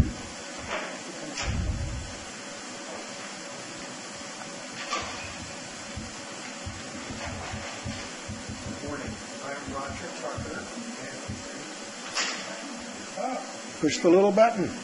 Yeah. I'm Roger Tucker, and I was previously the chairperson of the MAC for CSA 21. First off, I want to say I'm completely supportive of Supervisor Wheeler's suggestion. I was surprised to hear it. And also, Mr. Allender's characterization of how things have gone in Cascadel. We have really three main groups in Cascadel. The Property Owners Association, which really isn't a property owners association. It's more of a social club because there are no CC&Rs. They don't have the ability to file assessments on anyone. And there's no agreement between the individual property owners for the CWPOA to represent them. Then we have the group that wants to reform the CWPOA or dissolve it. And then really we have the rest of the folks who just want to not be involved in the drama. And the MAC was really constrained because, according to how we interpreted the statutes establishing a municipal advisory committee, we can't really do hands-on operations. And what I'd like to emphasize is for years this district worked well. When it was established, it was in cooperation with Madera County. People understood what was going on. But over the years, because it wasn't really written down, things kind of got off track. Not because of any bad, actions on anyone's part, but just because people remember things differently and finally it came off the rails. But when the district was properly managed, it worked. So I'm opposed to dissolving the district and suggest that we do just make it work. And with the Coarse Gold Resource Conservation District or Foothill Conservancy, it handles that part of the district management. I'd also like to consider decoupling the clubhouse because funding now is adequate to pay an operator and manage the open space. But the clubhouse over the years has deteriorated to such a point that we need to look for additional funding and take that to the community to determine if they want to keep the clubhouse or not. But the open space and the clubhouse can be separated. Thanks. Thank you.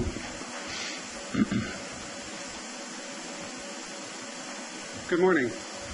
Melinda Lodge. I live in both Madera County and San Luis Obispo County. I own property in both, and I live in both. What was your last name? I'm sorry. Lodge. Lot? Like ski lodge or travel lodge. Oh, okay.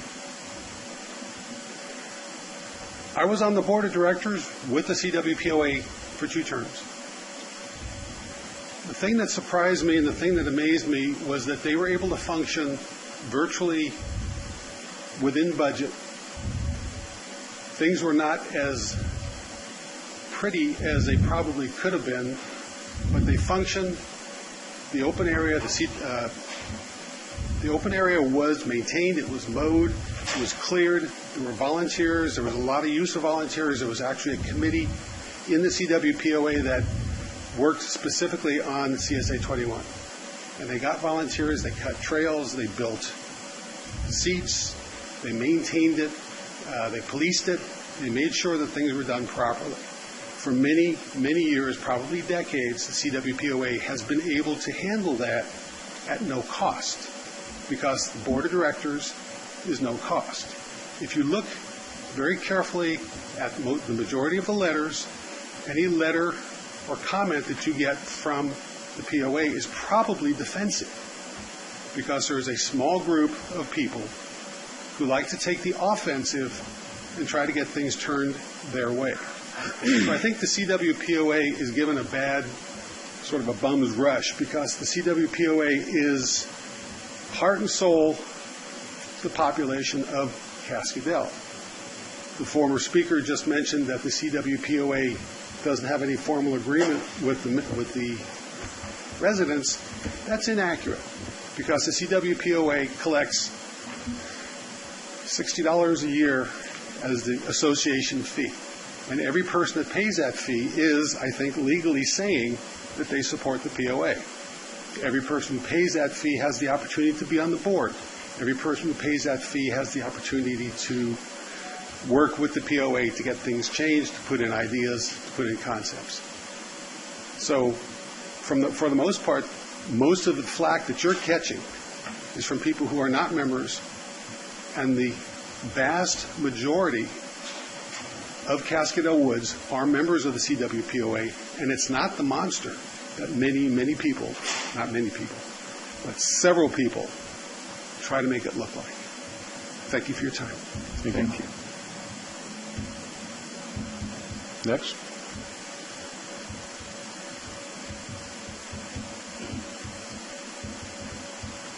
Mr. Chairman, members of the board, am I on?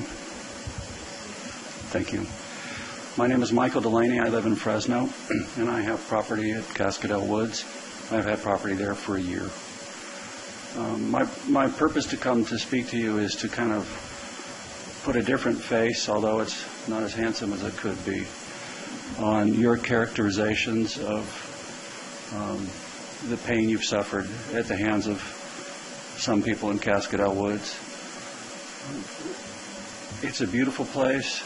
I am not privy to what you've encountered, Supervisor Wheeler.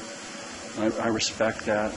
But I would just ask all of you to not paint with too broad a brush.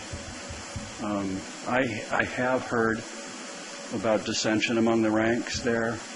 I can understand how it could leave a bad taste in your mouth. But some of the characterizations in the early remarks tend to discount the people who have invested there and many who live there. And I would just ask that you balance your thoughts with the fact that we're not all running around like crazies trying to sneak up on each other.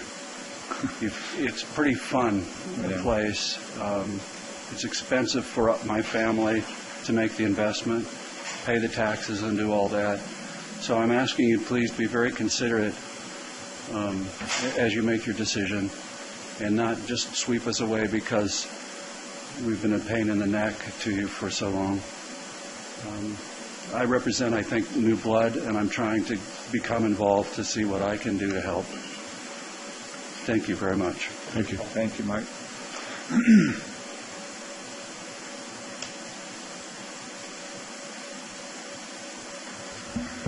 Good morning. I'm Stan Agink, President of the Cascadel Woods Property Owners Association. A minor correction, Mr. Wheeler, it's Agink, not eggnog. What's that? My name is Agink, not eggnog. Oh, I have a hard time saying it. Well, it took me 30 years to get it right. Huh? Get closer to it. I can't hear you, Stan. I'm sorry. It took me 30 years to get it right. Oh, is that your wife's name or your name? It's mine. Oh, okay. But that's not what she calls me. When we first got this notice on email about the Board of Supervisors considering transferring the properties back to the Cascade Woods Property Owner Association, we passed this out via email to a number of the property owners, particularly the membership, and we got a lot of favorable response. There are issues today, and I will openly admit there are issues today. It's clearly not working today. I am the volunteer keeper of the keys to the clubhouse because there was nobody else to do it. We mowed the meadows at no cost to the county or anyone else because we were asked to do it by a meds department, and we mowed as far as we could mow, even around the dead fallen trees, and we took weed eaters too. And we're talking 40 acres. We care about that area. We're concerned about that area, and we would like something in place to work. The POA is more than willing to make it work. If there's another way to make it work, then we ask for consideration that the clubhouse be given a special consideration because that is the heart and soul of Cascade Woods and has been. We got a bad rap about 2012 when some people decided they wanted a road maintenance district up there. We submitted a petition to this board that said it isn't going to work. We went ahead and had the 218 election anyway. It didn't pass. A couple of county employees took after us after that, and we suffered a lot of hardship. We spent a lot of money on legal fees defending ourselves from accusations that were never proven. I, in fact, took the county to court to get money that was owed us and prevailed. My point is, if this board is going to make a decision about the future of Cascade Woods and the current CSA 21 properties, I would ask that you consider the residents who live up there, and there's 157 residents which own 178 parcels of property that have an opinion. And I would ask that their opinion is counted, not mine or the speakers in front of me or the speakers behind me. Ask the people who live there. We're willing to run it. We're willing to take it off your hands. No more phone calls, no more hassle. We'll gladly do it. We've done it for 47 years, and we'll do it for another 47 if you permit us to do it. But that's all I have to say. Thank you very much. Thank you. Next.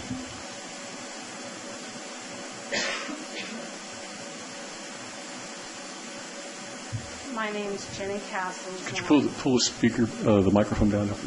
Yeah, there you go. Thank you. Okay. All right.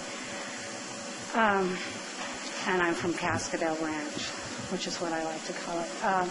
There is too much conflict of interest there for the people who have had it over the last 10 years to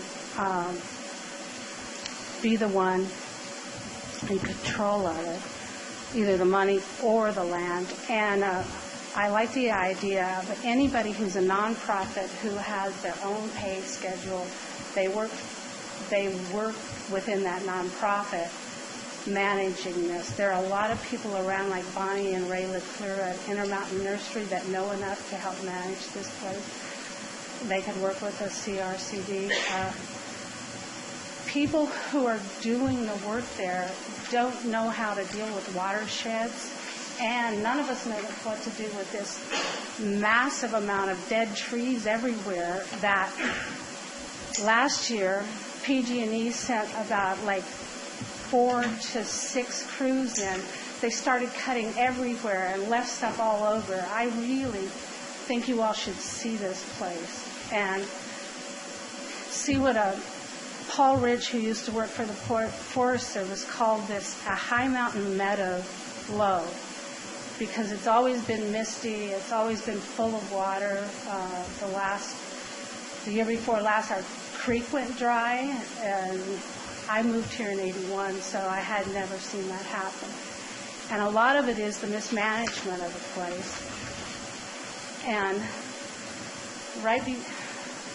a lot of a lot of bad stuff happened because of the trees and the fear and all that stuff. So I would like you all, I really would like to have the CSA gone personally myself, the state-funded thing, and find another way to fund it if that's possible. But I would really like people like me. I live there. I know exactly what I want. I have a conflict of interest in the sense that I'm not neutral. So we need somebody in charge of this land who can bring it back, protect all the Indian artifacts, protect what's there.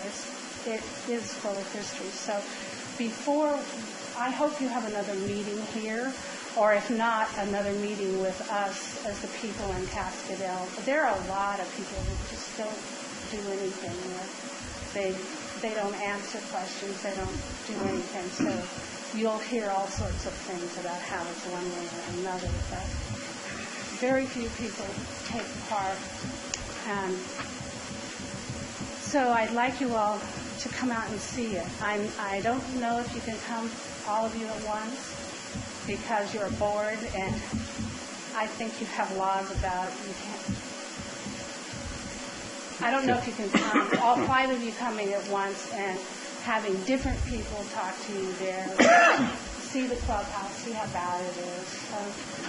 Just look at that, if you could, possibly. And Okay, could you wrap it up, please? Your time's up. Sorry, yeah. Find somebody who's into nonprofit to be the head of it. There would be no money conflicts there. So, Thank you. Thank you. Thank you. Dale Drosen, Madera County. I wholeheartedly agree with the county getting out of the business of running this, but the county deciding who gets it without a vote of the people that created it, people that use it in Cascadel, doesn't seem right. They should have some kind of a say in how it goes or who it goes to. You get a few of the outspoken people on either side of it come down and try and make your decision from that. I mean, you've got email addresses on them, you send out notices, send out a questionnaire and see how many you get back and what they would like to do with it. But either way, the county needs to wash their hands of it. We can't be running parks, but... That's exactly how we do it, Dale. We're not making no decision, Dale. We're giving them direction. That's all we're doing. Yeah, we've never done nothing like multiple that. Different options. Yeah, but I mean, telling them where it's going to be taken is kind of like telling me how to manage my backyard. I've been meaning to talk to you about that, Dale. You Okay. need to trim those hedges and. Well, it's all dead, so don't worry about it. And let me just say, Mr. Chairman, the county council is looking at me too. This is direction about an asset. You would have to come back again with another public hearing on a resolution, and ultimately, this would, if you were to go towards dissolution, it has to go to LAFCO, and to dissolve a district, the members of the district get to vote on the dissolution. So in voting for the dissolution, they will know where the assets are going to at that time. So this is the beginning of a conversation of what to do with the assets. The residents of that district get to decide whether to dissolve it or not. So let me just say that before we form new districts in the future. Remember, when we're forming new districts, we can't necessarily control the dissolution of them. That is the citizens' decision. Yes. We're not creating any new districts anytime soon, are we? I hope not. Oh, God, no. If we do, they're going to be in supervisor Wheeler. Yeah. How to manage them. Good morning. My name is Ken Wood. I'm a resident of Cascadel Woods. And it is Cascadel Woods. It's not Cascadel Ranch. Ken Wood. I'm sorry. For starters, I would like to just point out a couple of things. 30 years ago, when this district was first initiated, it was initiated in a contract by and between the county and the Property Owners Association and its members. Right. The association has not changed its function. We are, despite how others try to characterize us, we are a proper HOA. We are a mutual benefit corporation. We operate under the corporate laws of California, just as any other mutual benefit corporation and as any other HOA. We are not a common interest development, which means we can't automatically bill people for things. However, the issue at hand is where this property should go, should it be dissolved. And clearly, the people in Cascadel Woods paid for this property. It is their property. Not only is it their property, I believe, being held in trust by the county, there is a judgment against all of this property which gives every owner in Cascadel Woods an easement onto that property for use of recreational purposes. This is how this all started. I don't know why any conservation easement company would want to accept a plot of land that was burdened with this type of a judgment, and where they're going to have to listen to 157 residents, like the county does, bitch about this, that, or the other thing and how things are being run. The Property Owners Association took care of it for 27 years.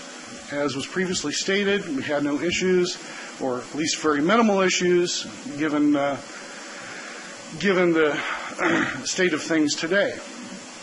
And the state of things of today are because you have literally a handful, and even less than a handful, of people who are very determined to turn this into a conservation district. It's not a conservation district. It is the property in the middle of our subdivision. It used to be a golf course. It used to be a pool, a public pool. The meadows were our meadows because there was a golf course put in. And they have been allowed to, since then, turn into meadows.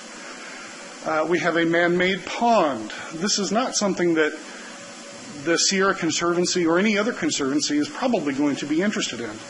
And the best way to serve the public, that is to say the people who own that property, is to give it back to the property owners. That way the Property Owners Association can handle it the way that every other Property Owners Association handles it in the state. And that is a vote of the residents. If the property goes back to the association, even though we do not have assessment ability as not being a CID, if we owned that property in common, we could then form a CID, a common interest development, and charge assessments for that if that was the wish of the public. If not, we could continue to go forward and charge it as we do for the roads under Civil Code 845, which ensures that common easements, any maintenance of a common easement is shared by all of those who share the easement. All of those who share the easement are right here in this document. As I said early on, the Can we wrap it up a little bit? absolutely. The last thing I'd like to say is that the property originally, as I said, was a contract between the county and the Property Owners Association. The Property Owners Association at that time took its own risk, and as part of that contract, would have been required to pay any short funds that were not paid at the time. So the Property Owners Association is also included on this judgment. The Property Owners Association created the possibility of this to even exist, and that's where it needs to go back. We represent roughly 2/3 of the people there. And if you don't go through the association, and if we don't handle this to what the people want to do, it's just going to continue the way it has. Thank you. Anybody else from the public? Bring it back to the board. Is this in our name? Is this property in our name? Yep.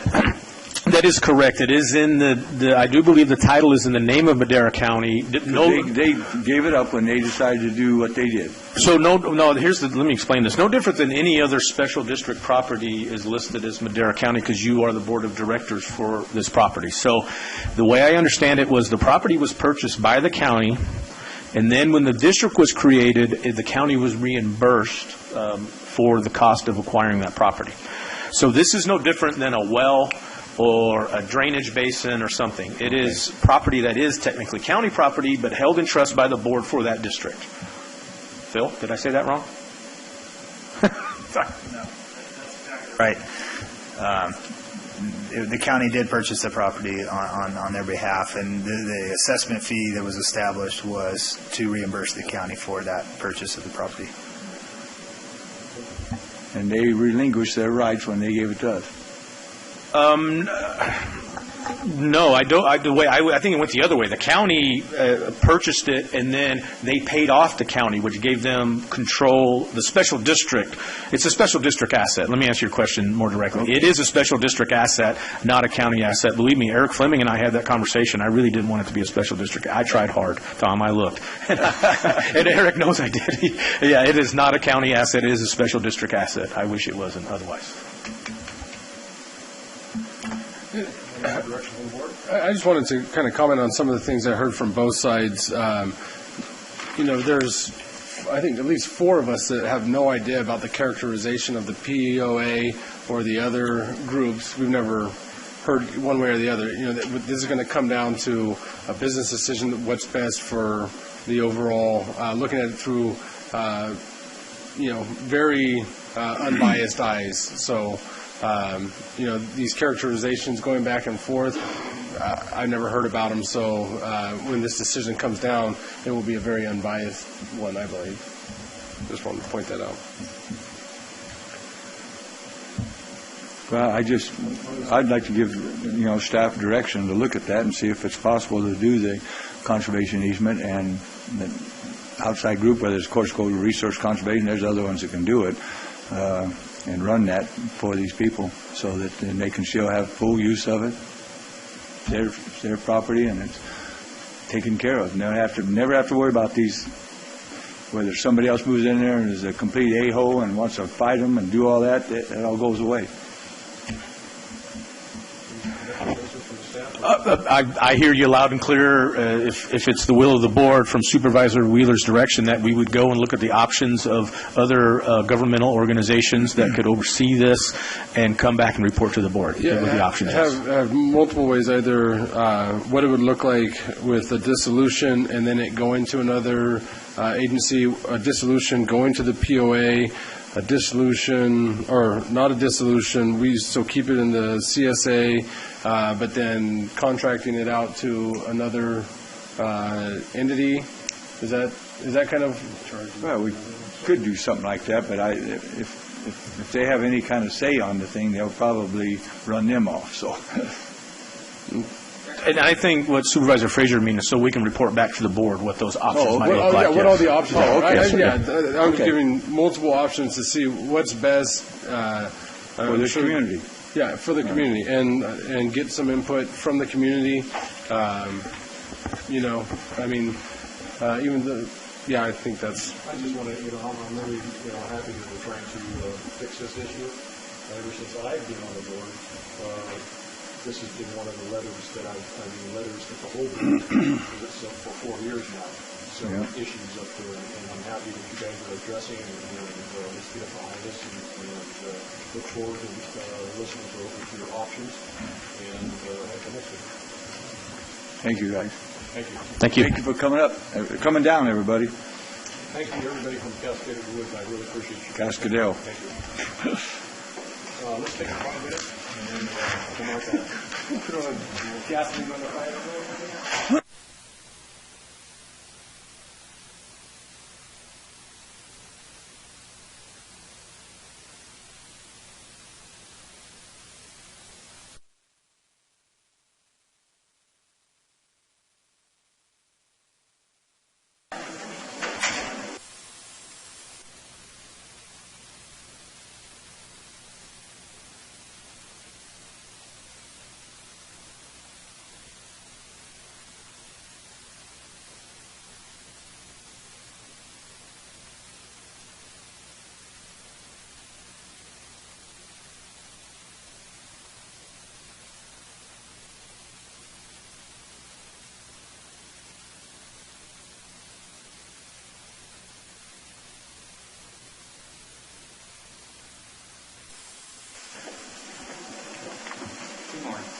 Good morning.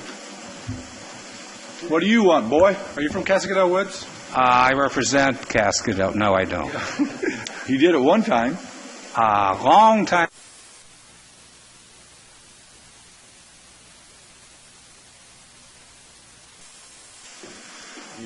Now, let's go to 6I. Yeah. I'm kidding you.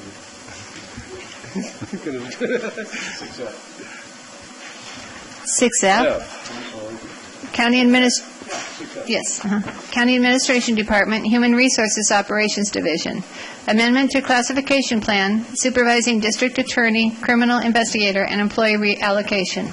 1, discussion and consideration to amend the classification plan by adding the class of Supervising District Attorney, Criminal Investigator.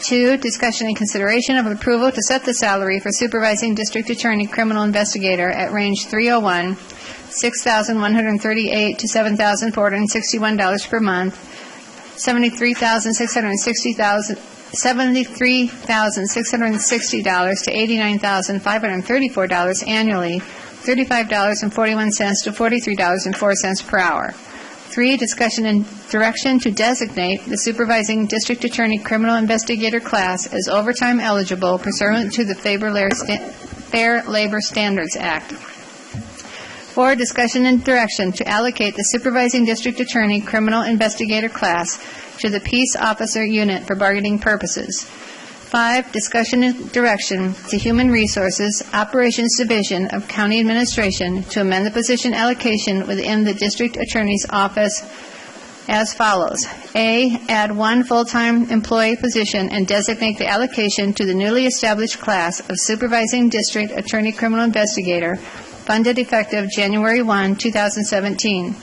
6, discussion and direction to reallocate identified employees to the class of Senior District Attorney Criminal Investigator and Chief District Attorney Criminal Investigator, which are title changes only, effective November 1, 2016. Good morning, Mr. Chairman and members of the Board of Supervisors. I'm David Lynn. I'm a citizen of Madera County, and I'm the District Attorney for Madera County. I'd like to be heard very briefly on this, and then I'll get out of your hair.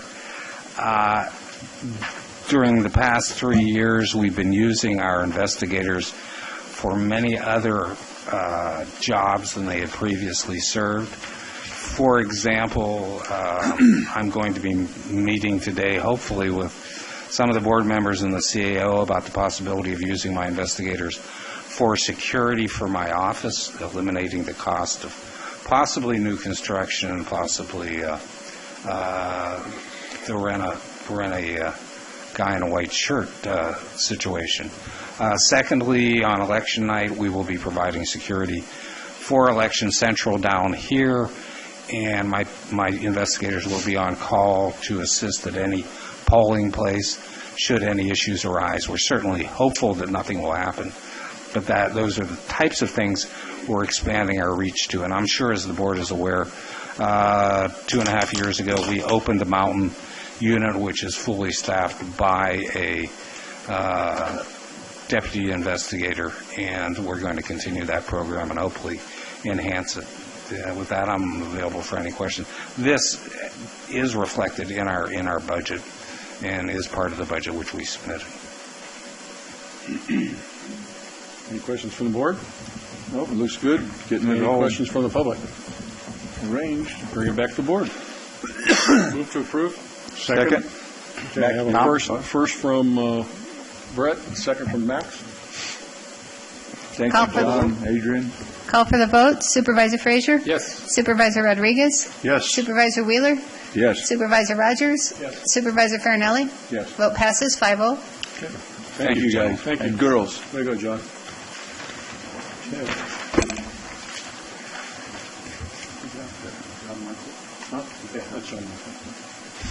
Okay. Okay, before we go into 6G, I'd like to make a statement, and I'm really proud of this board, that what we've done and decided to do with the veteran service officer and break up the guardianship. We did that a long time ago because of budget matters, and we put them both together, the guardian group and the VSO. Since then, we've grown so much in our veteran population, and we only have our veteran VSO, which is on contract, which we extended a couple months ago to March, and he's retiring. But he's only been here for 2 days a week, Tuesdays and Thursdays, for a long time. So I'm really proud of this board to basically put our veterans in the front in Madera County. Most counties have veteran service officers. And saying that, before we move to the next agenda, I would like to announce that I recuse myself from discussing and voting the next item. I am interested by applying for the VSO position when it becomes available. I have asked that the board's minutes reflect my decision not to participate. And with that, I excuse myself to the chambers and hand it over to Max Rodriguez, Vice Chair.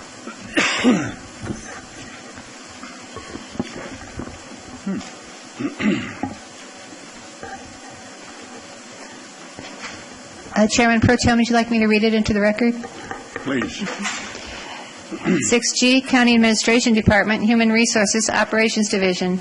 Discussion and consideration of approval to amend the job specification for Veterans Services Officer, formerly titled Veterans Service Officer / Public Guardian / Public Administrator. Good morning. Morning. Board, Adrienne Caleb reporting once again this morning before you. This item is a request to amend the job specification for the Veteran Service Officer position, and this request is directly related to an item earlier in the agenda where the board approved an ordinance to establish a new department. The job specification is in your agenda packet, and the reasons why we needed to change it are also outlined in the item, and I'm open for any questions. Max? Any questions from the board? Tom?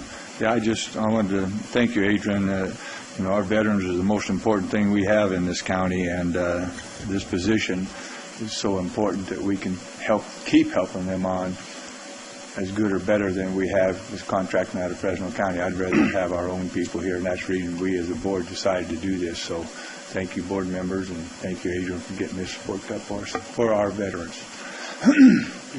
Supervisor Davis? Yeah, just for the record, we are going out to through normal channels to recruit, correct? That is correct. My staff member, Susan Carter, is finalizing the announcement today, actually. It looks really good, the draft, and I think that the board will be very happy to see some of the pictures and things that we chose to utilize for this announcement for this important recruitment. Beautiful. Now, we've talked that the President Charles is going to retire. Do we have any dates? I think we're talking about a floating date there. My understanding Any idea? My understanding is that it's March of 17. Well, March of 17. We have a date then? Yes. Right. Okay. So it gives us time to get situated and get it done right. We have a lot of veterans out there that are not, the office is doing a good job, very good job, and since they took it over, they've done a good job, but there's still a lot of veterans out there that they need to be searched out. I mean, they're not coming forward. The people that come forward, they're being taken care of, but there's a lot of them are kind of hiding in the bushes that are not being taken care of because of their own fault. So by having one in our department here, I think we can do a better job of finding these veterans that are not coming forward. What does the board think? And those are the ones that need the most help, too. Exactly. And, I think you're absolutely right, and having somebody full-time that could do it is important. I think it's important to note, too, there's been a lot of scrutiny around this item, but, there was a big transition with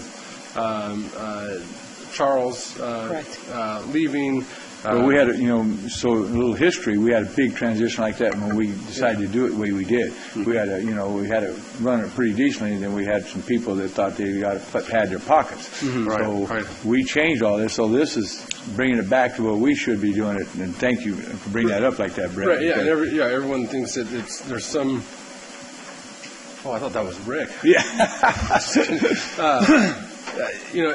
Everyone thinks that it's this, sinister deal, and it's just not. These were normal steps that need to be done with the transition with Charles, and Rick never made it.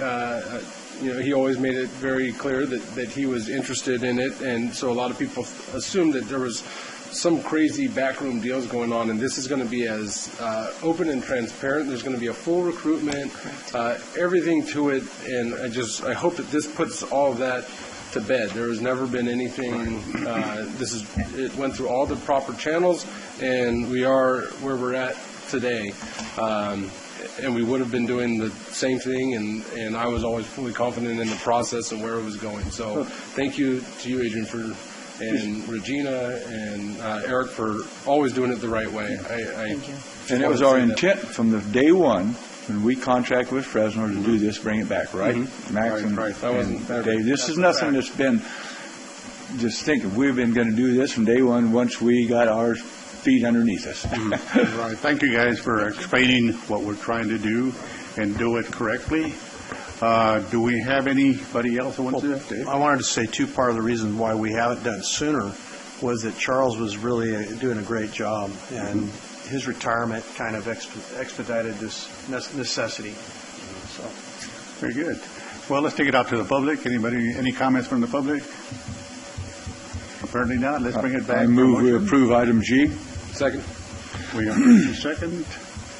Call for the vote. Supervisor Wheeler? Yes. Supervisor Frazier? Yes. Supervisor Rogers? Yes. Supervisor Rodriguez? Yes. Vote passes 4-0 with one absent. Recused. One recused. Yeah, we need to put that on there. Thank you. Good job, Mac. Think you can handle it next year? I don't know. Problema. So wait for Chairman to come back. Yeah. Yeah, go ahead. Go ahead, Tom.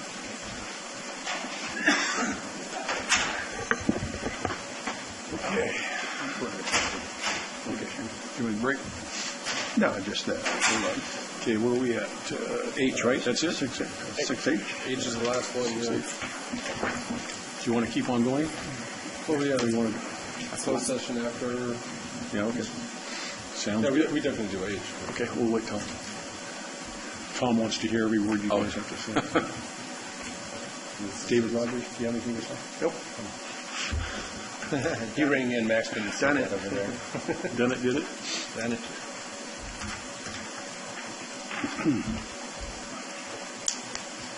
Oh, man.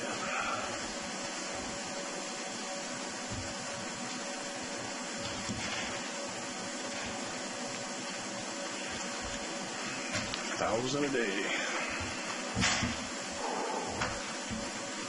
That motion passed.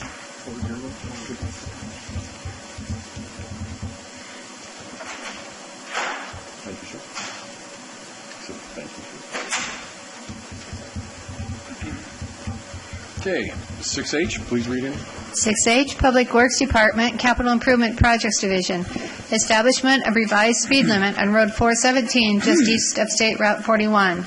1, discussion and consideration of approval of the engineering and traffic speed survey conducted on Road 417, just east of State Route 41 for the Dollar General Development. 2, first hearing to introduce ordinance amending Chapter 10.35 of the Madera County Code to establish the recommended speed limit on Road 417, waive the reading, and set the second hearing for November 15, 2016. Good morning, Mr. Chairman, members of the board. Ahmad Al-Qiyad, Public Works Director. With me here, Mr. Jared Carter, Deputy Director for Capital Improvement Projects. We're here for the establishment of the revised speed limit on Road 417 from Highway 41 to 600 east, and then the establishment continuing the 40 miles per hour speed limit from 600 east of 41 all the way up to what's that road? 41 to Heron Road. So we're here if you have any questions for us. Tom? Yeah, thank you. That road really, if you guys don't know, that's the same road that Joe Alberta, got hurt on. And this 40 miles an hour is the same area that he did. And just Friday, a 17-year-old kid lost control on that turn, same thing. And 4 or 5 cars piled up, and he's still in a coma. So that area is drastically needed there. So thank you. I mean, I know it's been for that new store, but it's all also for all the public safety coming from Indian Lake, so. Anything else from the board? Anything in the public? I move we approve item H, 1 and 2. Oh, no, I waive the reading and set the second hearing for November 15, 2016. Okay, there you go. Jumped Second? ahead of myself. Second. Okay, first from Tom, second from Brett. Call for the vote. Supervisor Wheeler?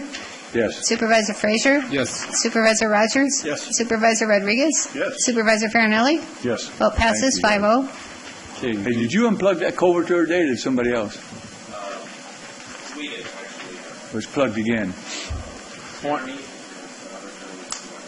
was in the area. Don't get on it. Okay, and how about that striping? You see what I mean about the striping? I want to, real quick before you guys leave, I want to thank you again. I think Max wants to thank you too for cleaning up that river again. I mean, Yeah. it's you guys are getting so good. You're getting so good at it and so fast at it. It's the third year in a row, and I tell you, we keep on reducing that rondo by spraying it and stuff. Outstanding job. And then again, 26, man, looks great. Thank you. And then you're going to do 13 to 145, right?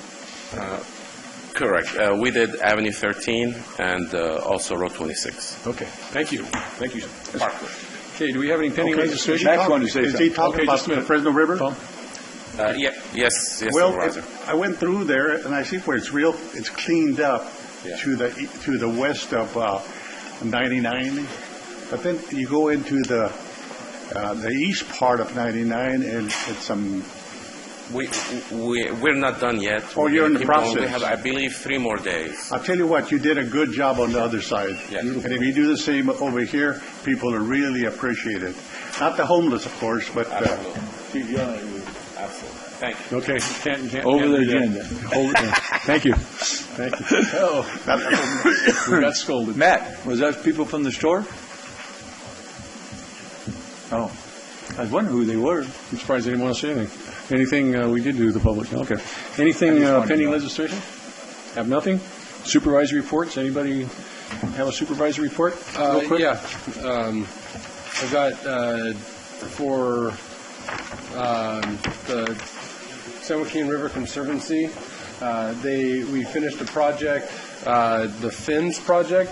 It's right off of Friant. FINS stands for Friant Interactive Nature. Native American nature. Nature site. And it's right next to where the fish hatchery was, but there's a new parking lot right there off of Friant that makes it really easy to get in and take your family. It's a good place for schools to bring their kids and teach them about the different things that operate along the river. And then it's the start of a new 22-mile hiking trail that goes down through the river, so it brings that access. And lived around here, a lot of people don't use the river as much as they should, and don't realize what a gem we have in our area. But it was done so well. I'll show you the rest of the trail they've got up there. Yeah, it looks really nice. They have a little, I forget what but it's for little kids. I forget what it was called. But they walk through and it's interactive. You see, it basically takes you from egg to fish and what.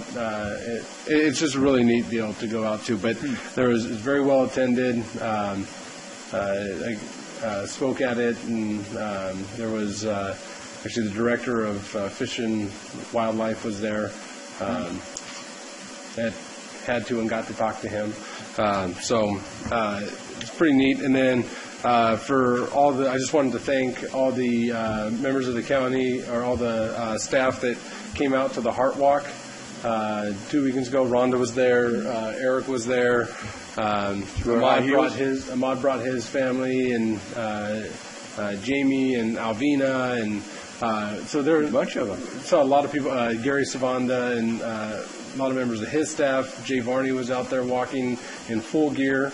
But it was a beautiful nature trail. As of that time, we had raised, our goal was $230,000. We had raised $235,000, and that wasn't including anything that was brought in that day at the event. So My best guess will probably be at like 250, if not more than that. And I mean, it showcased Madera County so well. Everyone was so happy to be there. My son got a Pokemon card for learning how to do CPR on a little baby. So, and I ask him all the time, like, okay, how many compressions? He goes 30, and then 2 seconds on the, and then 2 puffs. So, you know, it was just a really cool event with, you know, there was a lot of families out there. Oh, Patrick Fitzgerald, our new librarian, was out there with his son, and you know, it was a beautiful hike, and it could not have gone better. And it really showcased Madera County well. How'd you handle the hike? Were you okay? Oh man, I was so breathing hard. I couldn't keep up with my mom because she and Melissa and my mom kept going ahead of us. Then my son Wyatt, he had a game later. He went around us. He ended up finishing 6th. I think he thought it was a race, and he came back and he already had a pumpkin that he had picked out for free, and he had Subway sandwiches ready to hand out to all of us. But yeah, I was able to handle it. Yeah, okay, barely, just barely.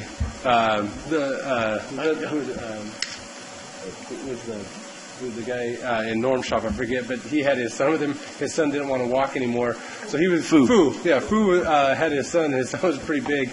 Fu was the only person sweating in the whole deal because he had to carry him pretty much the whole way. But it was a great event, and thank you for coming out and showing the support. And next year, I think it'll get even bigger, and we're pretty excited about it. But so thank you for that.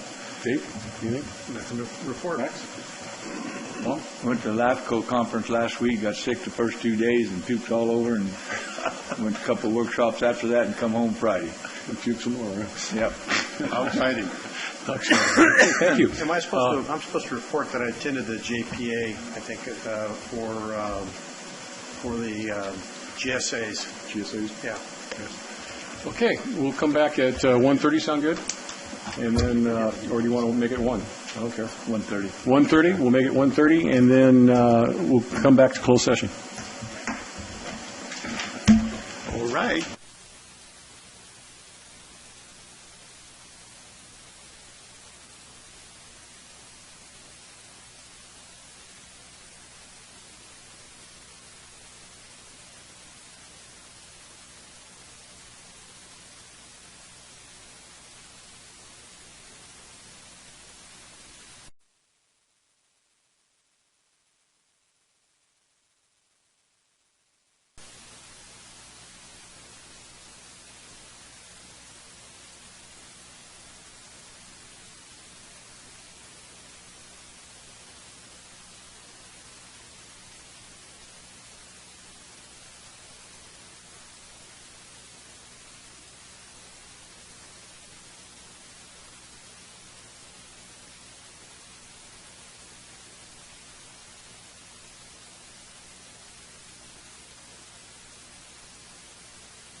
regular session. Let's go to closed session.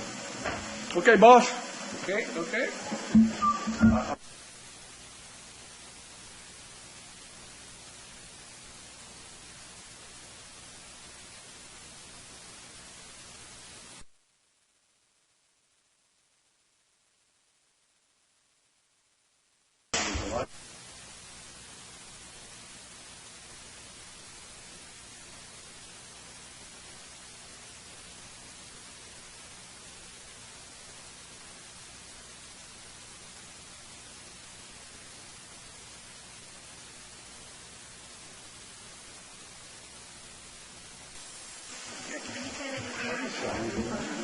Can you say that again? There are no reportable actions from closed session. And thank you, guys. Meeting adjourned. Another good meeting. Yeah, thank you. It says in front of